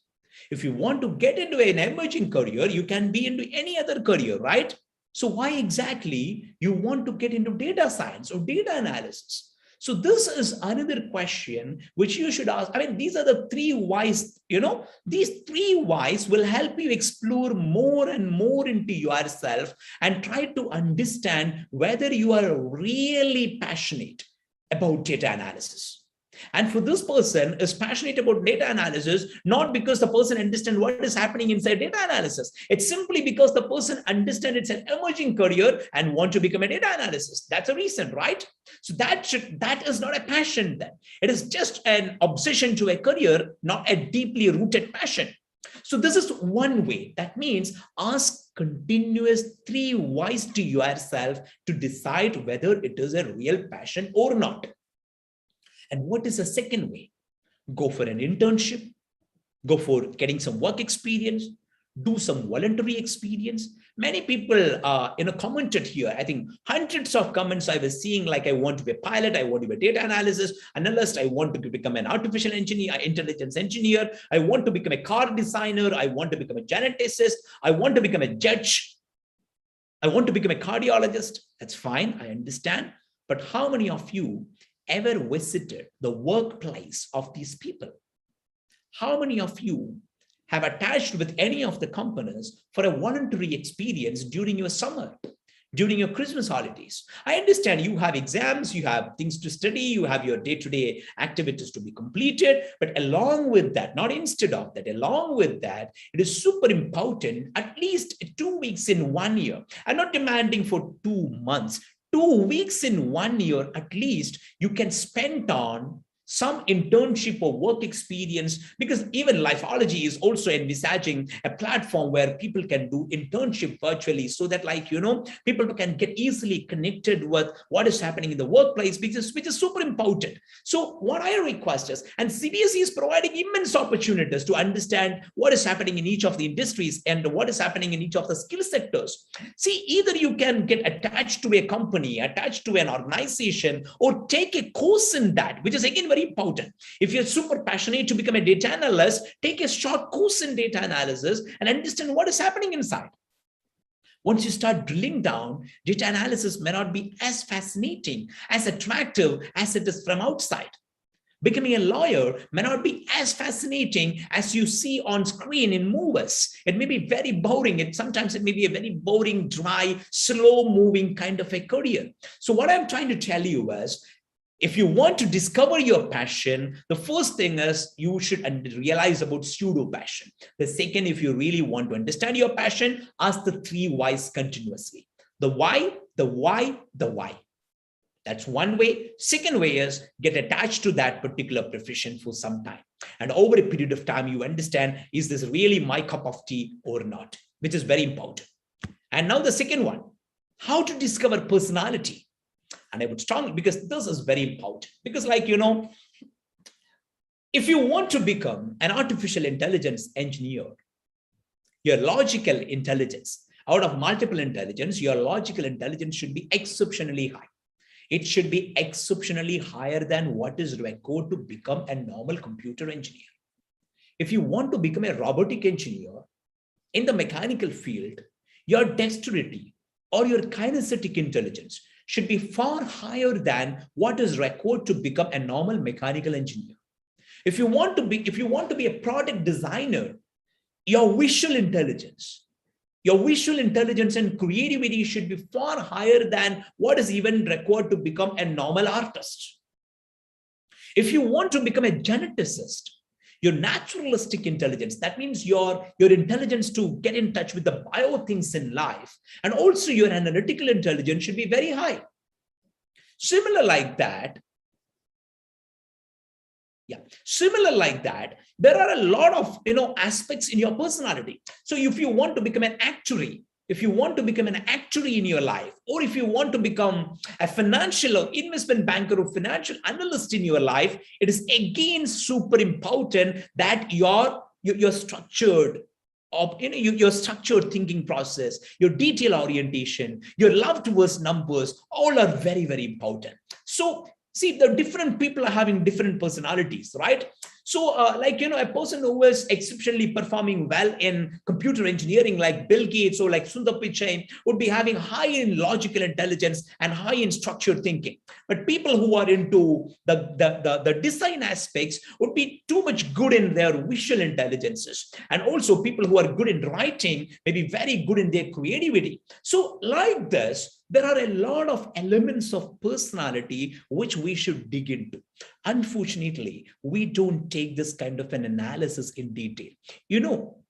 I sometimes think that before we plan for an European trip, or you plan for a pan-India travel, or for a North Indian person traveling to South India, or South Indian person traveling to North India, for a 2 or 3 days vacation, we go for in-depth analysis of places. We go to various websites, we try to understand the reviews, we go for comparison of resorts, we go for comparison of the climate there, we go for reviews in multiple websites. And then, after analyzing a lot of things, we decide where to go and when to go, right? But unfortunately, before choosing our career, we hardly do such kind of a detailed dive in and analysis about ourselves. That is where this point comes. It is super important to discover your personality. And how to do that? Let me tell you, you have to go for a you have to go for a very structured scientific analysis for that.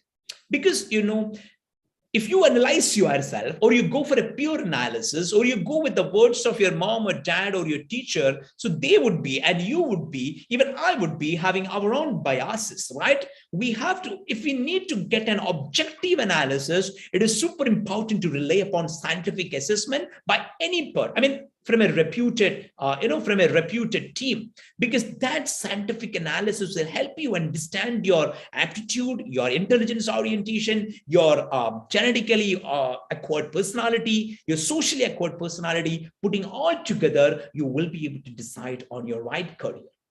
So what is important here? The second point is, number one, you have to understand your passion. Number two, you have to understand your personality. And number three, and now comes the question, what about the possibilities? The possibilities means opportunities, right? What about the possibilities? How to understand the possibilities? Now I want to ask you, how many of you subscribe to any, or how many of you read the career page of Economic Times or Financial Times? How many of you regularly take career updates from any of the news websites? How many of you read about the trends happening in careers? Which career is moving up? Which career is going down? Which career is going to be the future career? Which career is more paying? So other than some whims and fancies we have, or some amateuristic understanding we have about career, how many of us have really seriously take a deep dive into the possibilities? I want to listen to you on that. Okay. I started getting it. We are awaiting your responses. Yeah, we started getting it. I think me. Hi, I do, sir. Reading forever. I'm reading. I want to become a civil engineer. I'm reading that. Okay, so some funny comments as well. Yes, I absolutely, because like, you know, what I'm trying to tell you is it is very important to follow regular trends, updates, and news from various sources or from any one reliable source, which is very important. So this is how you can try to understand about your passion, your personality, and your possibilities. And now, and here comes the most important question: how to align the 3 P's? I would say, if you want to, now you understand your passion, your personality, and the possibilities, right? And now let me tell you, if you want to align these 3 P's, what I would do is, I would always go to an expert person to talk to. The person may be a counselor in your school, maybe a teacher you are so connected with, maybe the principal or the education leader at your school, maybe your mom or dad, if you think they are good to do for that. I mean, they are good to help you with. Or it can be your friends, relatives, or your neighbors, or a professional career counselor. So whoever you think appropriate, you think helpful for this, you need to go to that person and take a counseling or a coaching or advice or guidance from that person, and then take a help to align the passion, personality, and possibilities, because an external person can help you a lot in aligning this. And the person can be anybody you think appropriate. It can be a counselor or a teacher or an education leader or your friends or your mom or dad or a professional career counselor. But it is super important that you can, I mean, it is so helpful if you can take help from somebody outside to help you align passion, personality, and possibilities. And now, do we really require support? Do we really? Sometimes we think that, like, you know, I understand my passion, I understand my personality, I know the possibilities around. Do we really require support from outside? Show a picture for you. How many of you can recognize who is in this picture? How many of you can recognize who is in this picture? I can. Who is that? Let me see. I want to become an IB. Okay. Somebody saying I don't have confidence. Yes, no, only in the teenage. I want to be an astronaut. I want to be an astronaut. I want to be an astronaut. Yeah. You can surely be an astronaut, and we can surely. You should attend the session on Saturday morning, whereas you are going to interact with a NASA scientist who is the current leader of Hubble Telescope project, so that, like, you know, you will be getting a fantastic opportunity to interact with person, how to become an astronaut as well. Yes, many of you understand this is Sachin Tendulkar, right? And Sachin Tendulkar is with who? And you see, Sachin Tendulkar is with his guru, with his coach, Ramakant Acharya, right? Even Sachin required a coach from outside to help him groom himself, develop himself, grow himself. And so we also. And this is the right way to build ourselves to become into the right career. And now comes the question. Many of you ask, which P is going to be super important in life? Passion, personality, or possibility? I will give you an answer like this. Passion is really important. If you are really passionate about a specific career, if you're really passionate to become an astronaut, if you're really passionate to become a military officer, if you're really passionate to go for NDA, National Defense Academy, if you're really passionate to become a teacher or a civil servant, don't look back. If you think that you're super passionate, then pursue that career and give importance to your passion. Who is on this picture now? This is Bill Gates when he is in his 8 or 9 years age. Since then, even today, this guy is super passionate about computers, about technology, about science, right? So that is passion. That is because something which I can continuously pursue for decades. So if you think that you have something which you can spend a couple of decades on it deeply every day, more than 10, 12 hours, then don't look back, take it and give importance to passion. However, you can also ensure that there is no drastic personality, non-alignment, or scarcity of possibilities. If then you need to plan more. I'm not saying that you should not pursue your passion, then you need to plan more. That's it. So that, if that is the case, you can give importance to passion.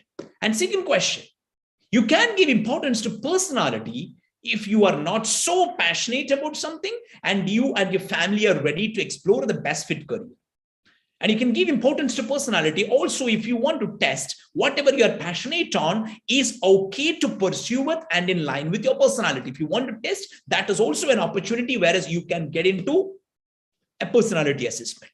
And number 3, but here comes a very important point, a possibility. If getting a job is extremely important for survival, for many people in this world, get a job as soon as possible is extremely important for survival, then more than passion and personality, I recommend you to go behind possibilities. That means which job is going to give you more number of opportunities in future, the mass openings, go for that. So these are the scenarios which is telling you which job or which P you have to give more importance to. And now the last point. When should we start process?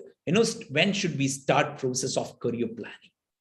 I would say today, because we have visited, Team Lifeology have visited various countries, the US, the UK, China, Korea, Japan, Germany, many countries to understand how exactly career planning is happening across. And we have traveled across all the states in India and gone through multiple levels of schools in India as well to understand how exactly the career planning is going on. See, guys and girls, let me tell you, the world is highly advanced in career planning. There are people holding a portfolio even when they are in their 6th grade or 7th grade or 8th grade. I'm not telling you life is career, but I'm telling you, you are getting into competition, and to do well in competition, it will be extremely important to prepare one step ahead of what others are doing. So it is super important that you have to start creating a portfolio from today. On Friday, we will be having an exclusive session on how to prepare a portfolio.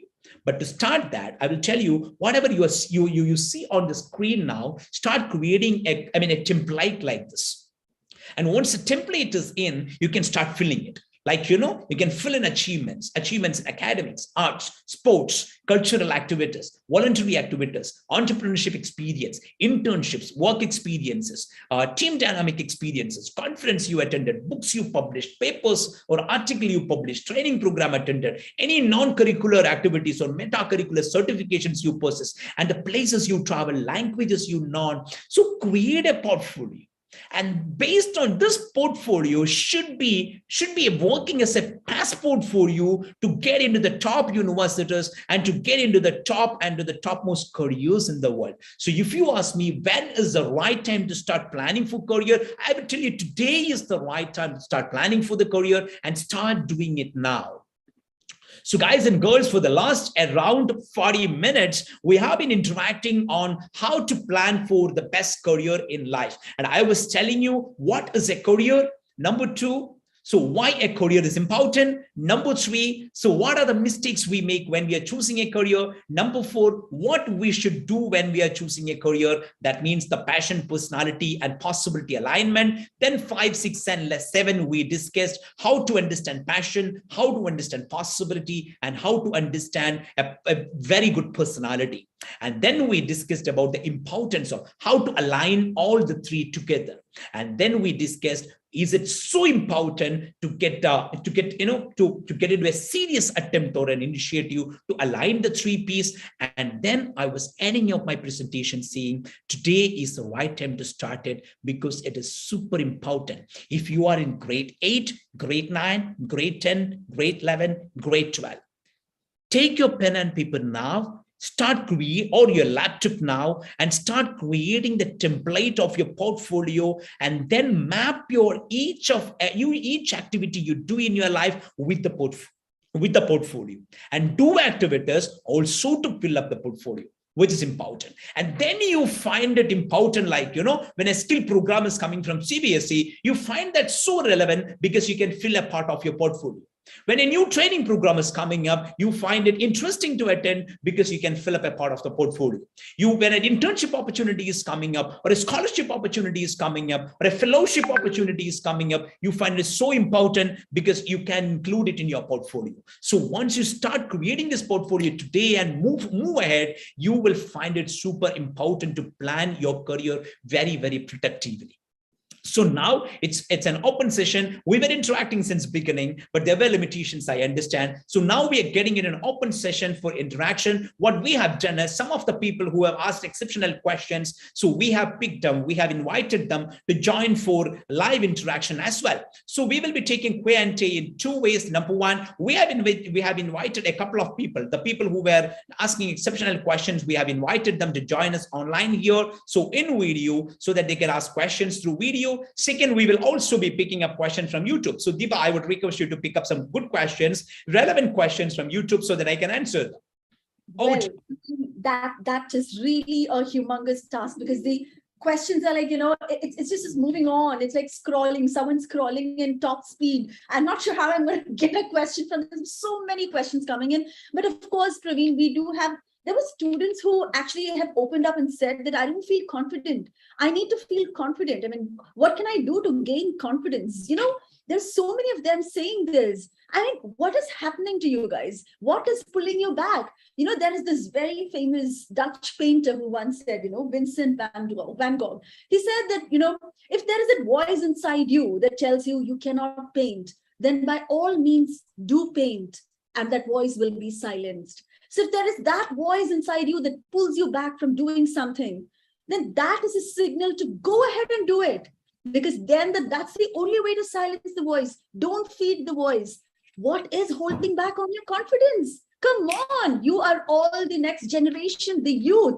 There's nothing to lack confidence about. If there is something, then go ahead and do it. And that's how you gain confidence, not by backing out of it. All right. So that. And Deepa, let me tell you let me add one more point. See, you talk about confidence, right? See, if you want to do something and you're not doing that, so then, see, why exactly we are losing confidence? We lose confidence because we have a feeling in mind, like we may fail. We may fail to do it. We may not be successful in doing that. But let me tell you, if you are not doing it, your possibility of not achieving it is 100%, right? 100%. But if you try to do it, the possibility of achieving is at least 50%, at least 10%. And 10% is far higher than 0% of confidence. So, 0% of achievement. So what I'm telling you is, so you are not confident to do something because you're not confident that you're going to be successful. But that will end up in 100% failure, 100% non-achievement. Try it. 1% you may become successful, and that is far ahead than not trying for it. So be confident, step into it, start it. And the only way to start moving forward in life is do it now.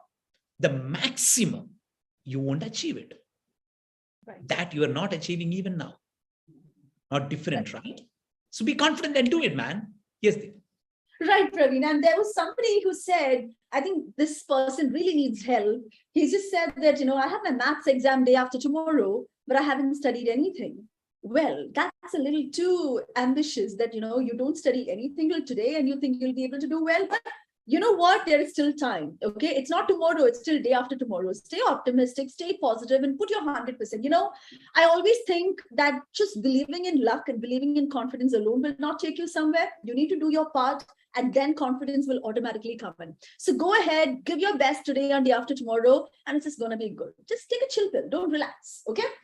Don't get tense. Just relax. All right. So let's move on to the other questions. There are a lot of questions, Praveen, coming in as in, I want to become a doctor. What can I do about that? I want to become an IPS officer. How can I become an IPS officer? How can I be a data scientist? So there are a lot of questions about different careers. I think we have a lot of incredible, conversations and panel discussions lined up through the week. But Praveen, do you want to give them a hint about that? Yep. So I will just take a couple, because we'll get a couple of questions, because let me tell you, as Deepa was rightly saying, so we are going to have, you can go through lifeology.com/NGF, National Guidance Festival, and you will see the calendar, or you will see the schedule for the session. And we have already emailed you the schedule as well. So go through the schedule and you will see there. So when exactly going to have, which session is going to be at what time. So we are going to have sessions on careers in life science, careers in technology, careers in humanities, careers in banking field, so that in each of these careers in space science. So each of these sessions will be clinically discussing on careers in that aspect. So you can ask the same questions during the respective sessions as well. But let me take a couple of questions. How to become a medical doctor? So the answer is so simple. If you want to become a doctor in India, the only way is you have to attend NEET and you have to get qualified to get into a medical college in India, no doubt. So there is no exception to get into any medical college in India. You should attend NEET and qualify to get into a medical college, and centralized allotment will happen and you will get there. So what should you do? Study thoroughly on your science subject, which is very important. So if you want to become a doctor by studying in India, there is only one way. Do thorough study on your science subject, understand it very well, know the concepts thoroughly, practice the questions regularly, and ensure that you qualify with good grades and NEET and you get into the career, which is very important. Number two, the second question was about the most asked question is how to become a data analyst, which is very important. So there are two tracks, I would say. If you want to become a data analyst, there are two tracks. Number one, after completing your 10+2 with mathematics and maybe with computer science, so what you can do is you can take a track of study, whereas you do your bachelor's in engineering with specialization in data science. And if you're not able to find or get into any university with bachelor's in engineering with data science and specialization, then you can go for bachelor's in computer science and you can take a side course or you can take a part-time course on data science as well. So computer science plus data science or a BTech in data science will be super helpful for you to move forward. If you're not able to take that track, the second track can be, you can go for a BSc in statistics, and along with that, you can start studying, you can start understanding about computer science and do short courses in data sciences. And after completing your BSc in statistics, you can take a master's in data science. So that is the second way. So the first way is take a BTech in data science or computer science plus data science and go ahead in that track. Or go for BSc in statistics or mathematics by taking another courses for understanding computers and then get into a master's in data sciences. These are the two, I would say, the best fit phase to build your career in data science. And there is another track also. So complete your undergraduate in engineering by understanding the language of computers and start getting into an entry-level job with a company which is into data engineering, into data analysis, start working there for some time. And so you start understanding about the language of data analysis or data science so that you can grow yourself as a professional then and there also. And now, but the primary thing about this is how exactly you understand whether you are suitable to get into a career in data science. And for that, as I told you before, try to align your passion, personality, and your possibilities. And for that, you can also do something. Even today, you can start joining maybe in edX or Coursera or in our own SWAYAM platforms. So you can start join for a free course in data analysis to understand the language of data analysis. So that will help you understand whether it is the right career for me or not. That's about data analysis. And another person was asking how exactly I can become a space scientist. See, the space science is a vast arena. So there are courses. So of course you can get into specific courses in space studies even from undergraduation, but the most suitable way is take an undergraduate course in a pure science domain or an engineering domain. It may be for example, let me tell you 3 tracks. Number one, you can start your bachelor's in space science itself with institutions like Indian Institute of Space Science and Technology. There is a specific institute, Indian Institute of Space Science and Technology. So you can start your bachelor's in space science and technology engineering itself. That is one track. Second track, start doing your course in any of the science subject like in physics or in chemistry or in biology.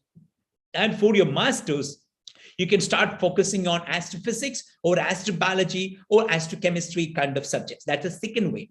And number 3, and the another way is you can also start thinking about doing a bachelor's in engineering, any stream of engineering, and then start preparing for MTech in space engineering, space science and engineering for your master's, so that you can get into the space science domain as well. But also keep in mind, space science is one course which is it's one career which is very, very niche in nature.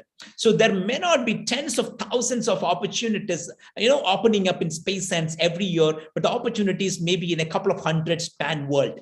So you will get into tough competition. So you will have to face tough competition if you want to get into space science. So this is another most asked questions. Diba, any other career that has been asked by many people? Yeah, I think astronomer, I think that would get covered in what you said right now, I guess. And then there are a lot of other questions. Somebody says, what about, okay, what to choose between passion and money? I think this is the question that is coming. I think even from Lifeology Youth Ambassadors, this was one question that kept repeatedly coming. I think that's a major confusion, Praveen. What to choose, money or passion? I perfectly understand. And that's a tough question also, but I would just put it in this way, or I would just answer it in this way. So number one, so if suppose, I will just, let me just comment in these three statements. Number one, so if you are, at this point of time, if you're super passionate about something, and you do want to grow in that, and you're ready and okay to wait for some time, that means okay to stay hungry and stay foolish for quite some time, and you have the support system from family for that, then I would say it is very important. It's absolutely okay to give importance to passion, because after some time, the money will come to you. Are you getting the point? But if it is otherwise, that means if you should earn for your meeting the two ends of your life, or you should earn for your family, and you don't have enough time to start earning, you want to start earning very, very quickly. So then the only way is get into a job now and start and park your passion for the time being, and you can refresh your passion once you are settled in your life. Okay, so that means my answer is totally depends on who you are and what is the scenario you are into. So if you are into a scenario which is very settled and you don't have to start earning very quickly now for meeting up two ends in your life, and you have enough support and backup from the family or from the society, then you can continue start chasing for your passion, because passion is always something which is very big, right? Reaching there would take some time. So stay, if you're ready and the situation is helping you to stay hungry and stay foolish, go for that. But if it is otherwise, of course, start earning quickly, so get settled, and once after that you can refresh your passion and you can start pursuing your passion. And this is how I want to take that question, Deepa. Yeah, I think that's a good check to take. I mean, would you stay hungry and foolish for that passion? Do you feel so strongly about it? So there are a lot of other questions. Another one, how can we prevent temptations when we're going towards our goal? Temptations, distractions when you're actually pursuing a goal. That's another question. And yeah, go ahead. You can answer that and then I'll give you the rest. Yeah, Diba. So that point is like, so when you are into, you set a goal, you set a destination, and you start moving forward. I think, so the team is saying like, the people have joined for asking questions as well. You can add them to the group so that like, they can start asking questions. So as I mentioned before, we have taken some people who ask the right top questions, and they are Lifeology Global Fellows as well. Some of them are. So Lifeology Youth Ambassadors. So they will be asking questions on screen as well. Okay. So before that, about distractions. So let me tell you, the biggest problem the world is facing today, including I and all the people, is the level of distractions we are facing, which is too much. Because the social media or internet, so WhatsApp, because even when I'm talking now, I'm getting WhatsApp messages and I get distracted. So even when I'm working, I come to know about multiple other opportunities, and I start distracted. There may be many other things which I'm interested about, and those things would be distracting ourselves. So I think, so one very important point we have to keep in our mind is, once we start setting up a goal and we start moving forward, it is super important on three things. Number one, understand very well, be aware and realize that you will surely get distracted by something. That awareness should be very important. Number two, you should be very, very clear to prioritize. That means whatever is coming to you, you can ask three questions to prioritize. The first question is like, what I want to be, what I want to do. A lot of things which I want to do, right? The second question is what I can do. Many things which I want to do, I cannot do. So I can weed out something. The third question is, what things I should do? Many things which I want to do and I can do, I should not do that. So I should be able to prioritize things accordingly. That is the second point. And the third point is, whatever common distractors I have, whatever major distractors I have, I need to be very clear to keep those distractors away as well. Maybe it is like detaching from some people. Maybe it is like reducing the use of social media. Maybe it is like reducing the time we spent on any other engagements. So we have to be able to detach from something as well if you want to focus on something. And focus on something, there is a cost, and the cost is detachment from something else. And be very clear, you cannot focus on your goal and proceed towards your goal by keeping you attached to everything. You have to keep you detached from something if you really want to focus on something. So this is what I want to address that particular question. Deba, is that clear? Yes, absolutely. So I think the only way to, distract from your distractions is by understanding how important it is to focus. So once you have the understanding, then it should come to you. All right. And yes, Praveen, we do have a lot of other questions, but it's time to invite our student panelists. All right. And let me say that it's time to invite, can I say, my kids, because they're like so special to me. These are the cream of not just India, but also like from schools across, UAE and of course India. And they're called the Lifeology Youth Ambassadors. And they've been with Lifeology working on different projects for almost like 8 months right now. It's a year-long project for different schools. And the best of them who have asked the best questions are sharing the panel every day with the panelists. So today, it's Praveen's session and we have the youth ambassadors here ready. May I request the youth ambassadors to please turn on the video. May I proudly introduce all of you to the lakhs of students and parents who are watching you. Yes, I can see your smiles. I'm so happy to see you guys. Arya, Neha, Vidisha, hi. Aparna, Alka, and Dia. Great. How are you guys feeling? Great. I'm actually pretty excited. Excited, yes, that's exactly what I'm feeling, and a little, I'm so proud that I'm able to meet you guys here. Right, so let's go ahead, shoot your questions. You guys have some amazing questions for this speaker, that's Praveen, and on the topic, how to choose a suitable career. Okay, I'm sure that confusion is yours as much as it was ours. All right, so let's go ahead and ask the question. First, may I request Arya Malvisen. I would want you to introduce yourself first. Where do you hail from? Which school are you from? And then shoot your question. So good evening, everyone. I'm Arya, and I'm in grade 12 from Uttam School for Girls, and I live in Uttar Pradesh.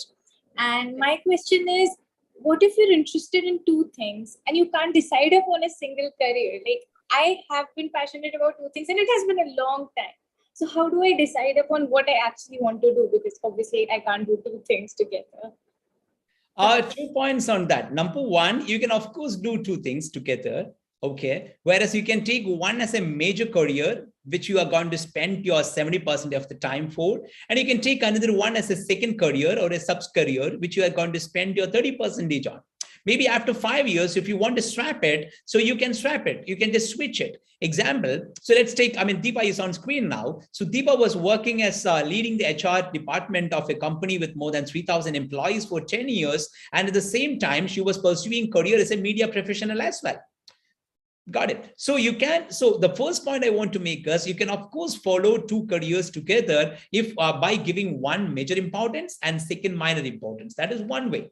Second track is give your some number.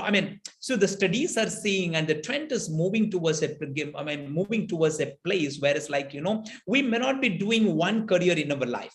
Because your mom or dad would be doing one career in your life. A person who started working as a doctor may be continuing doctor in their 30th year of career also. A teacher would be continuing career as a teacher in their 30th year of career as well. But the new generation, that means your generation, may be doing more number of careers in your life. So that for the first 10 years, you may be focusing on one career, and from the 11th year onwards, you can start focusing on the second career. So whereas in both the careers, you can give your full to. So that's a second option. And third option, if you really want to, If you really want to choose between these two careers, so then what you should do is, I would say, start aligning the 3 Ps and start weighing the 3 Ps and understand. So you are very clear now that you are passionate about both the careers. That's perfect. Okay. The passion, the first P is there. And now you take up and understand about your attitude, your personality, your intelligence orientation, and try to see that which career is more fit with your personality. Got it? And second, if both the careers are fit with your personality, so then you need to analyze your possibilities as well. That means number of opportunities for that careers as well. And how many years you can, because some careers will be having a lot of opportunities. Some would be niche careers with less number of opportunities. So based on these 3 Ps, by aligning the 3 Ps, you will be able to find your best fit career option as well. So the first option is keep both together. Second option is do one and do second later. Third option, if you are so much obstinate that you want to choose one between these two, then what you should do is you should start aligning your passion, personality, and possibility, create a map of that, and take a very clinically perfect objective database decision. That would be the best advice I want to give you at this point in time. Maybe your school counselor can help you in that. Somebody had asked a question on YouTube. Is it really wise to change career midway? Just related to this. So I thought you could comment. Is it wild? The question is it? Is it wise to change? Is it wise? Okay, I think that's that's about perspectives, because we have seen a generation which is fully into one career throughout their lifetime because of multiple reasons. So I would say you have two options in front, and both options are right. And it is your thought and decision to choose which one. What is the first option? You can get into a career, dig deeper and deeper and deeper, be exceptionally good in that career, and be a master specialist in that career. That is one track. Of course, if you are into something which is super interesting for you, of course, you can continue that, no doubt at all. Number two, you can switch your careers as well, because the career opportunities are changing. Too much of opportunities are coming up, and people don't mind even if you're switching careers. So after 10 years or 5 years, but minimum 5 years, you stick on to one career. But after 5 years, or between 5 to 10 years, if you see that there is another career which is kindling your passion, which you believe that or through an assessment, you understand your aptitude is also in alignment with that, and there is an opportunity in it, and you want to get it done. See, we have one life, right? So just do that. If you think that is appropriate, just do that. But if you ask me whether it is wise, I would say there is nothing wrong in that. If you're super confident that you can prepare yourself for that as well, you can surely do that. Yes, Deepa. Absolutely, sure. All right, now let's move on to our next youth ambassador. Of course, let me call Neha Vishwanath. Hi, Neha. Go ahead and introduce yourself, and looking forward to your question. Good evening, everyone. I am Neha, and I'm from Neve Academy, Bangalore, and I'm in the 11th grade.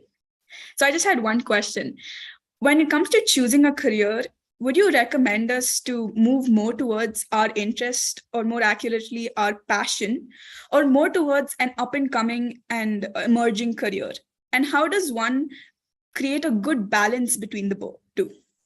Got it. I think partially answered.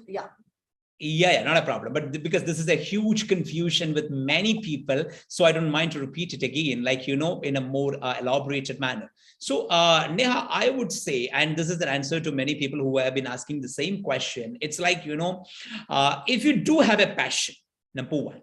Number two, if you're ready to spend a couple of decades on that. Number three, if you have enough support system from your family and society, especially from your family, realistically, financially as well, to continue pursue that passion, if it is taking time to feed you. Got it. That means you can stay some time in your studies or your research, or by doing something small, and you have the support system for that. I would strongly recommend, if you have that passion, do chase it, and you will love it. Because once you get into a career which is your passion, you don't even feel that you are working for a day. You just feel that you are living it. Okay. So if you do have that scenario, getting into that, just step into that. But the second scenario, so if you don't have that support mechanism, and you think that you need to get into a job as early as possible to support you, to feed you, to support your family, then because it's a because we cannot be dreamers always, right? We need to be realistic as well, because I know the playing to the gallery is talking otherwise. I know people would clap to me if I speak otherwise, but I want to keep people's feet on ground and want to be as realistic as possible. If the support system is not there, what I would recommend is getting into a job which can feed you very quickly, start earning, save well, invest well, make money out of that, and then start chasing your passion. There are many people who start working for earning, start working for meeting the two ends of their life, get settled in their life, and then what they do is they start chasing their passion. Start chasing your passion in your 30s is not bad. Start chasing in your passion even in your 40s is not too late. You can do that. But there, what you need is proper financial intelligence and financial literacy. So this is one skill which I would say every person should grow in yourself. Because if you want to earn, get settled, earn something and start doing something which is of your interest, you need to have proper savings as well. And for that, you need to have proper investment as well, right? So that through proper financial literacy and understanding which you can gain, you can surely do that. And this is how I want to tell you, how exactly you can go with your choices between your passion and your, opportunities. Thank you so much, Praveen. So Neha, I hope that's clearly and elaborately answered your question, but I'm sure the confusion will still be there a little bit. Just life will teach you how to go about it. And all right, the next question from Vidisha Bhandari. Yes, Vidisha, over to you. Please introduce yourself and go ahead. Yes, ma'am. Good evening, everyone. I'm Vidisha Bhandari from India, and I'm grade 11th student of Paramount International School, Dwarka, New Delhi.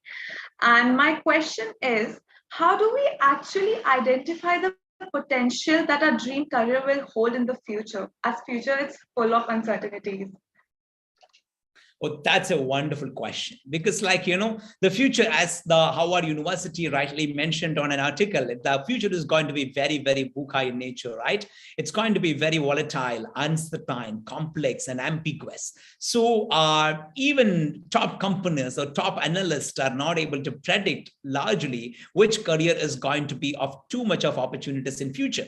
But you can keep a couple of trends in your mind. Number one, whichever career is, for every career in future, it will be blended with technology. That means if you want to become a historian in future without understanding how exactly the data science works, you may not be able to pursue a career in history. If you want to become an anthropologist in future, you should understand about technology. That means whichever career you want to be, it is super important that you need to be literate in technology. That is number one.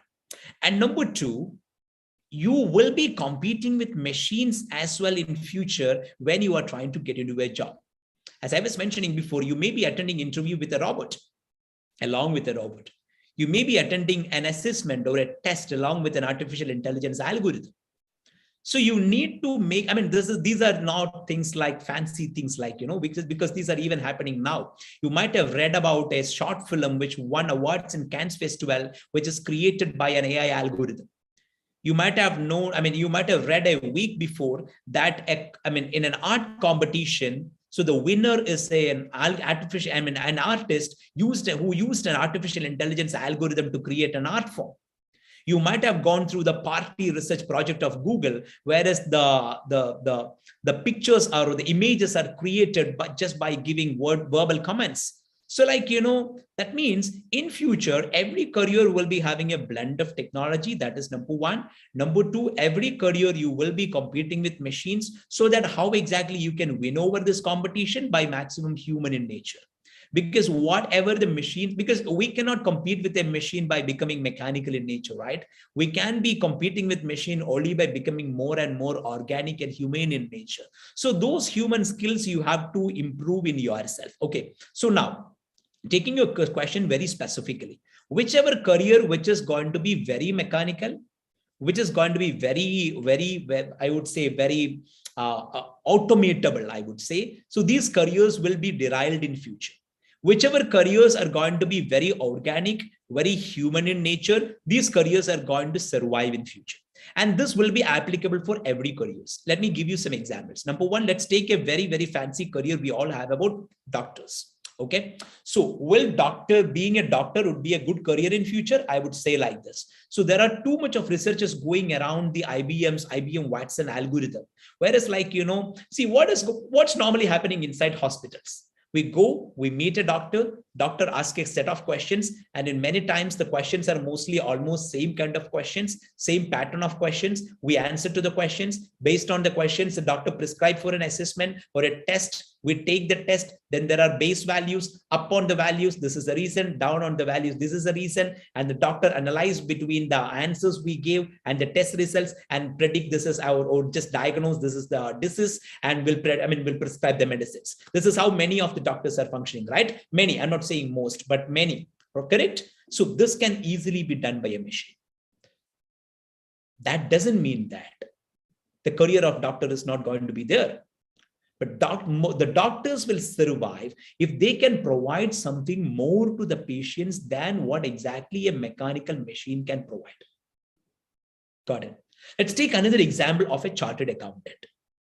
So what is the current value of chartered accountant more than the help or advice they give to people as advisors or financial advisors? They are having authority, right? So they have to sign a couple of papers if you need to file those papers. But now most of the transactions are moving into blockchain. When blockchain is becoming the new normal in future, so what will be will chartered accountants would be carrying the same set of authority in future? May not be.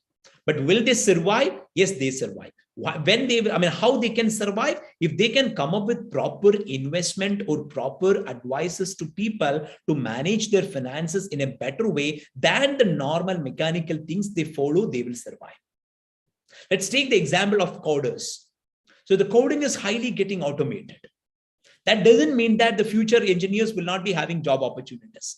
But engineers who are just engineering graduates who are not real engineers, that means they just passed out of an engineering college and ready to do some base level of coding, these people will not be getting jobs. But who will survive? The people who are real engineers with an engineering acumen will survive.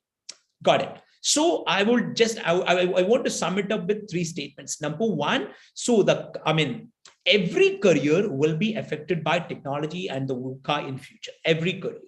And in every career, we will survive only if we are doing something which machine can, something more than or beyond what machine can do. Any career. Let's take another example of journalism.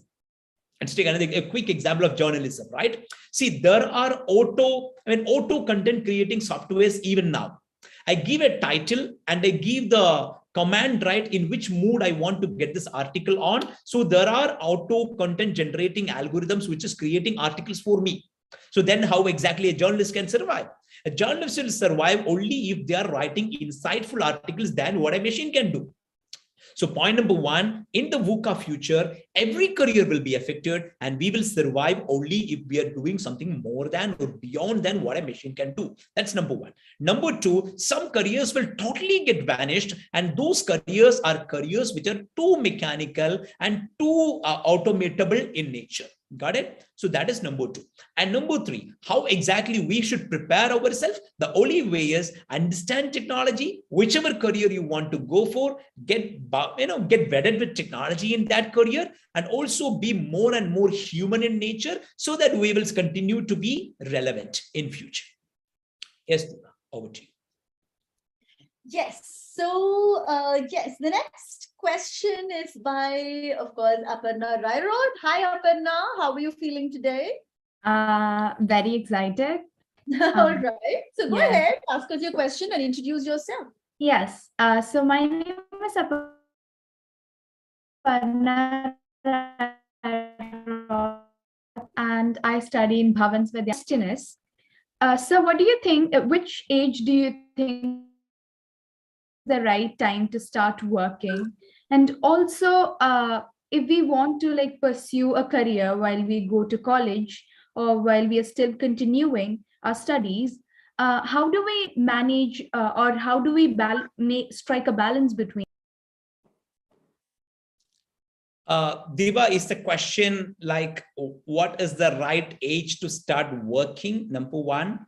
So Aparna, let me know whether I got you right. So you asked me which is the right age to start working, correct?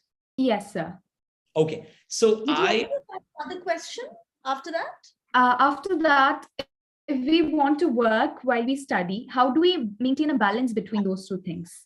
Wonderful, wonderful question. So I would tell you, like, you know, it is, see, you need to see work in this way. Number one, it is very, very important to set a proper understanding and proper understanding of something. So before you start getting into a full-time job on that. So I would say at least up to the, full bachelor's level, and if possible to the master's level, you do your studies, which is very, very important. So I may seems to be a conservative person in that, because there are a lot, because it is always playing to the gallery is like, you know, start working from now. But I would say no. So try to understand the world. Try to understand what you're going to do. Try to understand seriously about, your job. So for that, you are spending, say, 3 years or 4 years or 5 years for your UG, and for 1 or 2 years for your master's is not a problem at all. So you need to spend your time at least up to your master's, I would recommend, to ensure that you are getting the solid foundation to work. Okay, that is number one. Number two, that doesn't mean that you should not take up short assignments in between. You should start taking up short assignments even possibly from today. That means it may be a summer assignment. It may be an assignment between your 10+2 and you're starting off your undergraduation. It may be your the time between your undergraduation and master's. If you want to work for a year, you do that. Not a problem at all. But start doing something parallel to your studies, which is not taxing the amount of the investment which you have to put for your academics. Because I mean, over a period of time, what I understand is like, you know, solid foundation on academics become very, very important to grow in this world. Because you need to have that base well set to grow in this world. So let me tell like this. Number one, if you ask me what is the right age to start full-time work, I would say do your undergraduation, start working is fine. But if you can complete your master's, if you're so clear about which one you want to do master's on, do that and then start working on, working, number one. Number two, but that doesn't mean that you should not do anything. So without taxing the time you want to spend for your studies, you do some internship, voluntary experiences, work experiences parallel to this. And number three, study never ends. Even after you start working, you need to keep you updated by taking a decision that in every 2 years, at least you attach one certification to your profile, which is very important. So that is the point. That is how I want to take that question. And Diva, I think we go for the last question, right? Last two questions. We've got last two questions. Okay, go ahead. Alka Jackson and Dia Kostrick. Yes, Alka Jackson, go ahead. Introduce yourself. Good evening, everyone. My name is Alka Jackson. I'm a student of class 12 in Sharjah Indian School. So my question is, if you've already visited a career counselor and done all the necessary tests, but what if a person is not satisfied with the outcome of the test, or they think that the given profession isn't suitable for them, then what is the next step to be taken? That's a tricky question. So I would say, I would just put it in this way. So we meet up a doctor for a disease we have, and the doctor is not curing that illness. What we will do? Will we sit at home and try to self-treat? No, sir. Go to a better doctor, right? Yes, sir. Go to a better doctor. So I would say, if you meet up with a counselor and you're not able to get a convincing answer or not able to get a convincing solution from the person, so the best point to do is meet up a better person. That's number one. And number two, if you're not able to meet up a better person, if you're not finding such a person, what you can do is you can, this is the less advisable thing, but still you can try to do these things by yourself. That means, like, number one, you ask the 3 whys to yourself and try to identify your passion and create an out of that. Number two, there are assessments available. Even no true counselors, there are assessments available, right? Take a couple of assessments and try to get your profile properly listed, go through that and try to understand that. Number 3, also try to attend conferences or employment fairs or like virtual videos, whereas when these kind of guidance conclave, and try to understand about what careers, what type of careers are moving ahead, and then pour your heart and soul onto these 3 things and try to align these 3 things and take a shot. But this is a less advisable one because it takes too much of time from a person, and it demands professional skills for helping a person to align these 3. So the first recommendation I give you is, if you're not, if your illness is not cured by a doctor, go to a better doctor. In the same way, go to a better counselor. Yeah, something like a second opinion. I'm sure you would do that. All right, let's move on to the last question from the Lifeology Youth Ambassador Group, and that's Dia Kaushik. Dia, go ahead. Thank you, ma'am. So first of all, I hope Deepa ma'am and sir, you both are doing great. It was a really wonderful session today. Thank you for that. And here's my question, and it's actually a pretty basic question. It is, when it comes to choosing a right career, as we also choose a right career, what is the definition of right here? Is it about the earning you get from the job, or is it about the working environment of the job, or the comfort zone you get at the job, or basically your interest in the job? What's the most important? What defines right?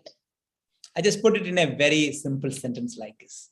A career become best career if you are ready to be with that career in a full-hearted manner for 3 decades to the minimum. You continue that for 3 decades or not is a different manner. But are you ready to do that for 30 years in your life? Are you ready to teach for 30 years in your life? Are you ready to police for 30 years in your life? Are you ready to spend time with patients for 30 years in your life? Are you ready to spend time in between machines for 30 years in your life? Are you ready to spend time with numbers for 30 years in your life? If you think that I can do this for 3 decades continuously in my life, every day around 10 to 12 years, that is the best career for you. And for any career to become one suitable for that, it is super important that it is aligning somewhere with your passion. It should be having it, your personality should support that. Otherwise, you know, what will happen is, like, on the way, we feel totally disturbed. Why do we feel totally disturbed? So in the career, because of the personality non-alignment, we may not be able to perform better. So we put a lot of effort and we fail to perform better. What will happen is, like, we get totally demotivated, frustrated, we feel lost. So that's importance of getting into a career which is supported with your personality. And number 3, so opportunities, because and it should pay you well, because you cannot continue in one career for 30 years if it is not paying you well, right? So that is also very important. So in one sentence, which career is suitable career for you? A career which you're so sure that I can be in this career for 3 decades, that is the best career. But to be into any career for 3 decades, it should be matching with your passion, your personality, and the possibilities around. But that doesn't mean that you need to continue for 3 decades. Okay, but I'm just defining what exactly a best career is. Great. So well explained, Praveen. I mean, makes me think whether I made the right decision when I chose my career. But that's exactly how you sum it up. Thank you so much, Praveen.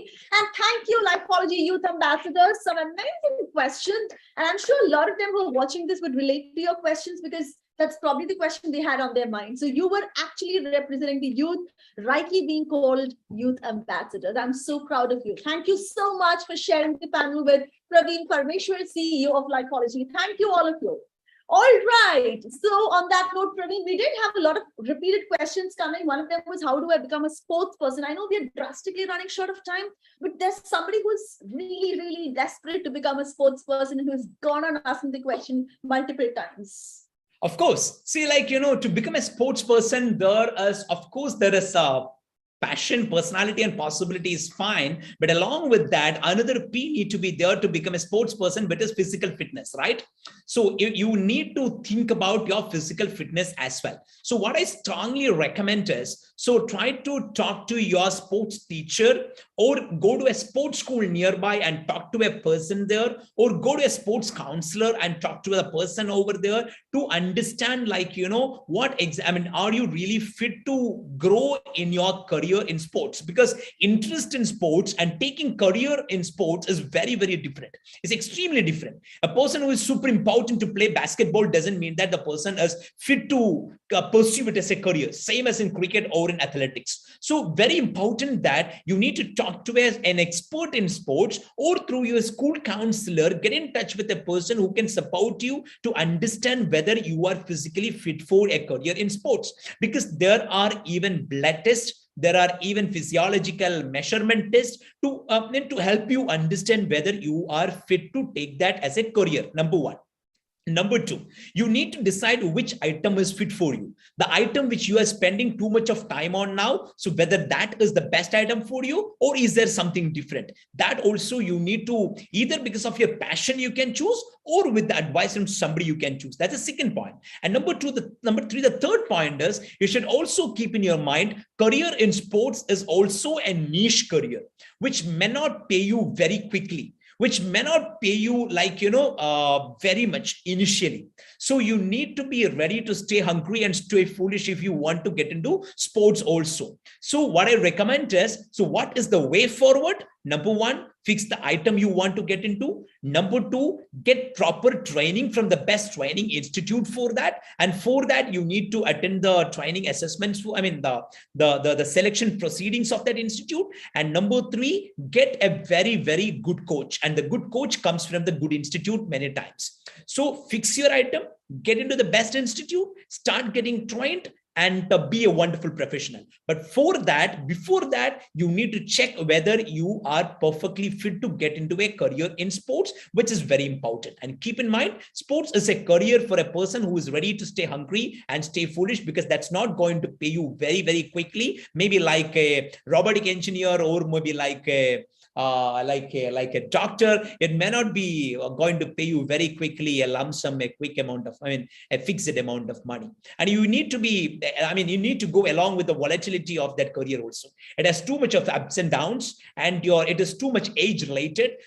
Why I'm saying about these negative things, because already you are very aware of the positive things. Because once we start thinking about something, we have a confirmation bias. And you know what is confirmation bias? Confirmation bias means this is one bias which is affecting ourselves when we think about career. If we want to become something, then whatever things come to our life, we will manipulate in a way supporting to our decision.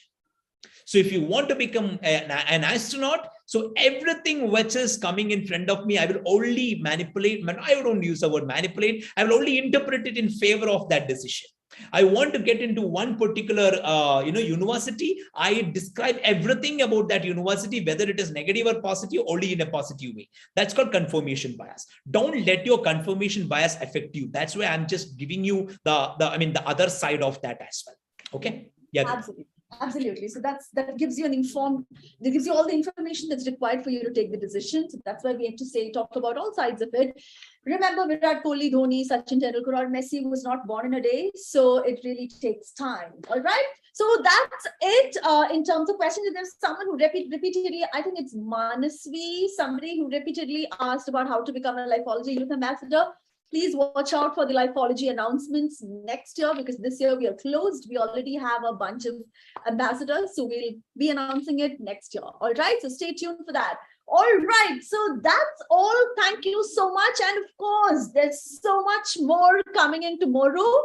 Well, he is always the author of 5 Point Someone for me, though he's written so many, super books. But then for me, he's always a 5 Point Someone, author. But tomorrow, he's not just going to talk about 5 points. He's going to talk about 6 points on success in the 21st century. Yes, I'm talking about none other than the most celebrated author in India. Someone was asking me on chat, Chetan Bhagat nahi aayega kya? Zarur aayenge, kal aayenge. All right. So Chetan Bhagat is going to be appearing on the panel tomorrow on day 2 of the National Guidance Festival. So stay tuned, guys. And along with him, we have, I'm a big fan of this person. I love his write-ups. He is a representative from the United Nations, none other than Shri Murli Tummarakudi. That's going to be extremely interactive and interesting session. So I'm so excited for tomorrow, as you are. All right. So let's get back tomorrow. And until then, that's it for today. All of you guys, there's one thing I want to tell you. Don't think too much. Just follow the right route. and smile, be happy, relax, take a chill pill, and remember what you saw today is just the trailer. Picture abhi baki hai mere dost. So let's come back tomorrow for more excitement, more fun. Thank you so much, Youth Ambassadors. Thank you, Praveen. Thank you, my dear team Lifeology, for organizing such an amazing evening. Just the tip of the iceberg of what is yet to come. Thank you so much. Good night. Take care, everyone. Thank you. Bye-bye. All the best.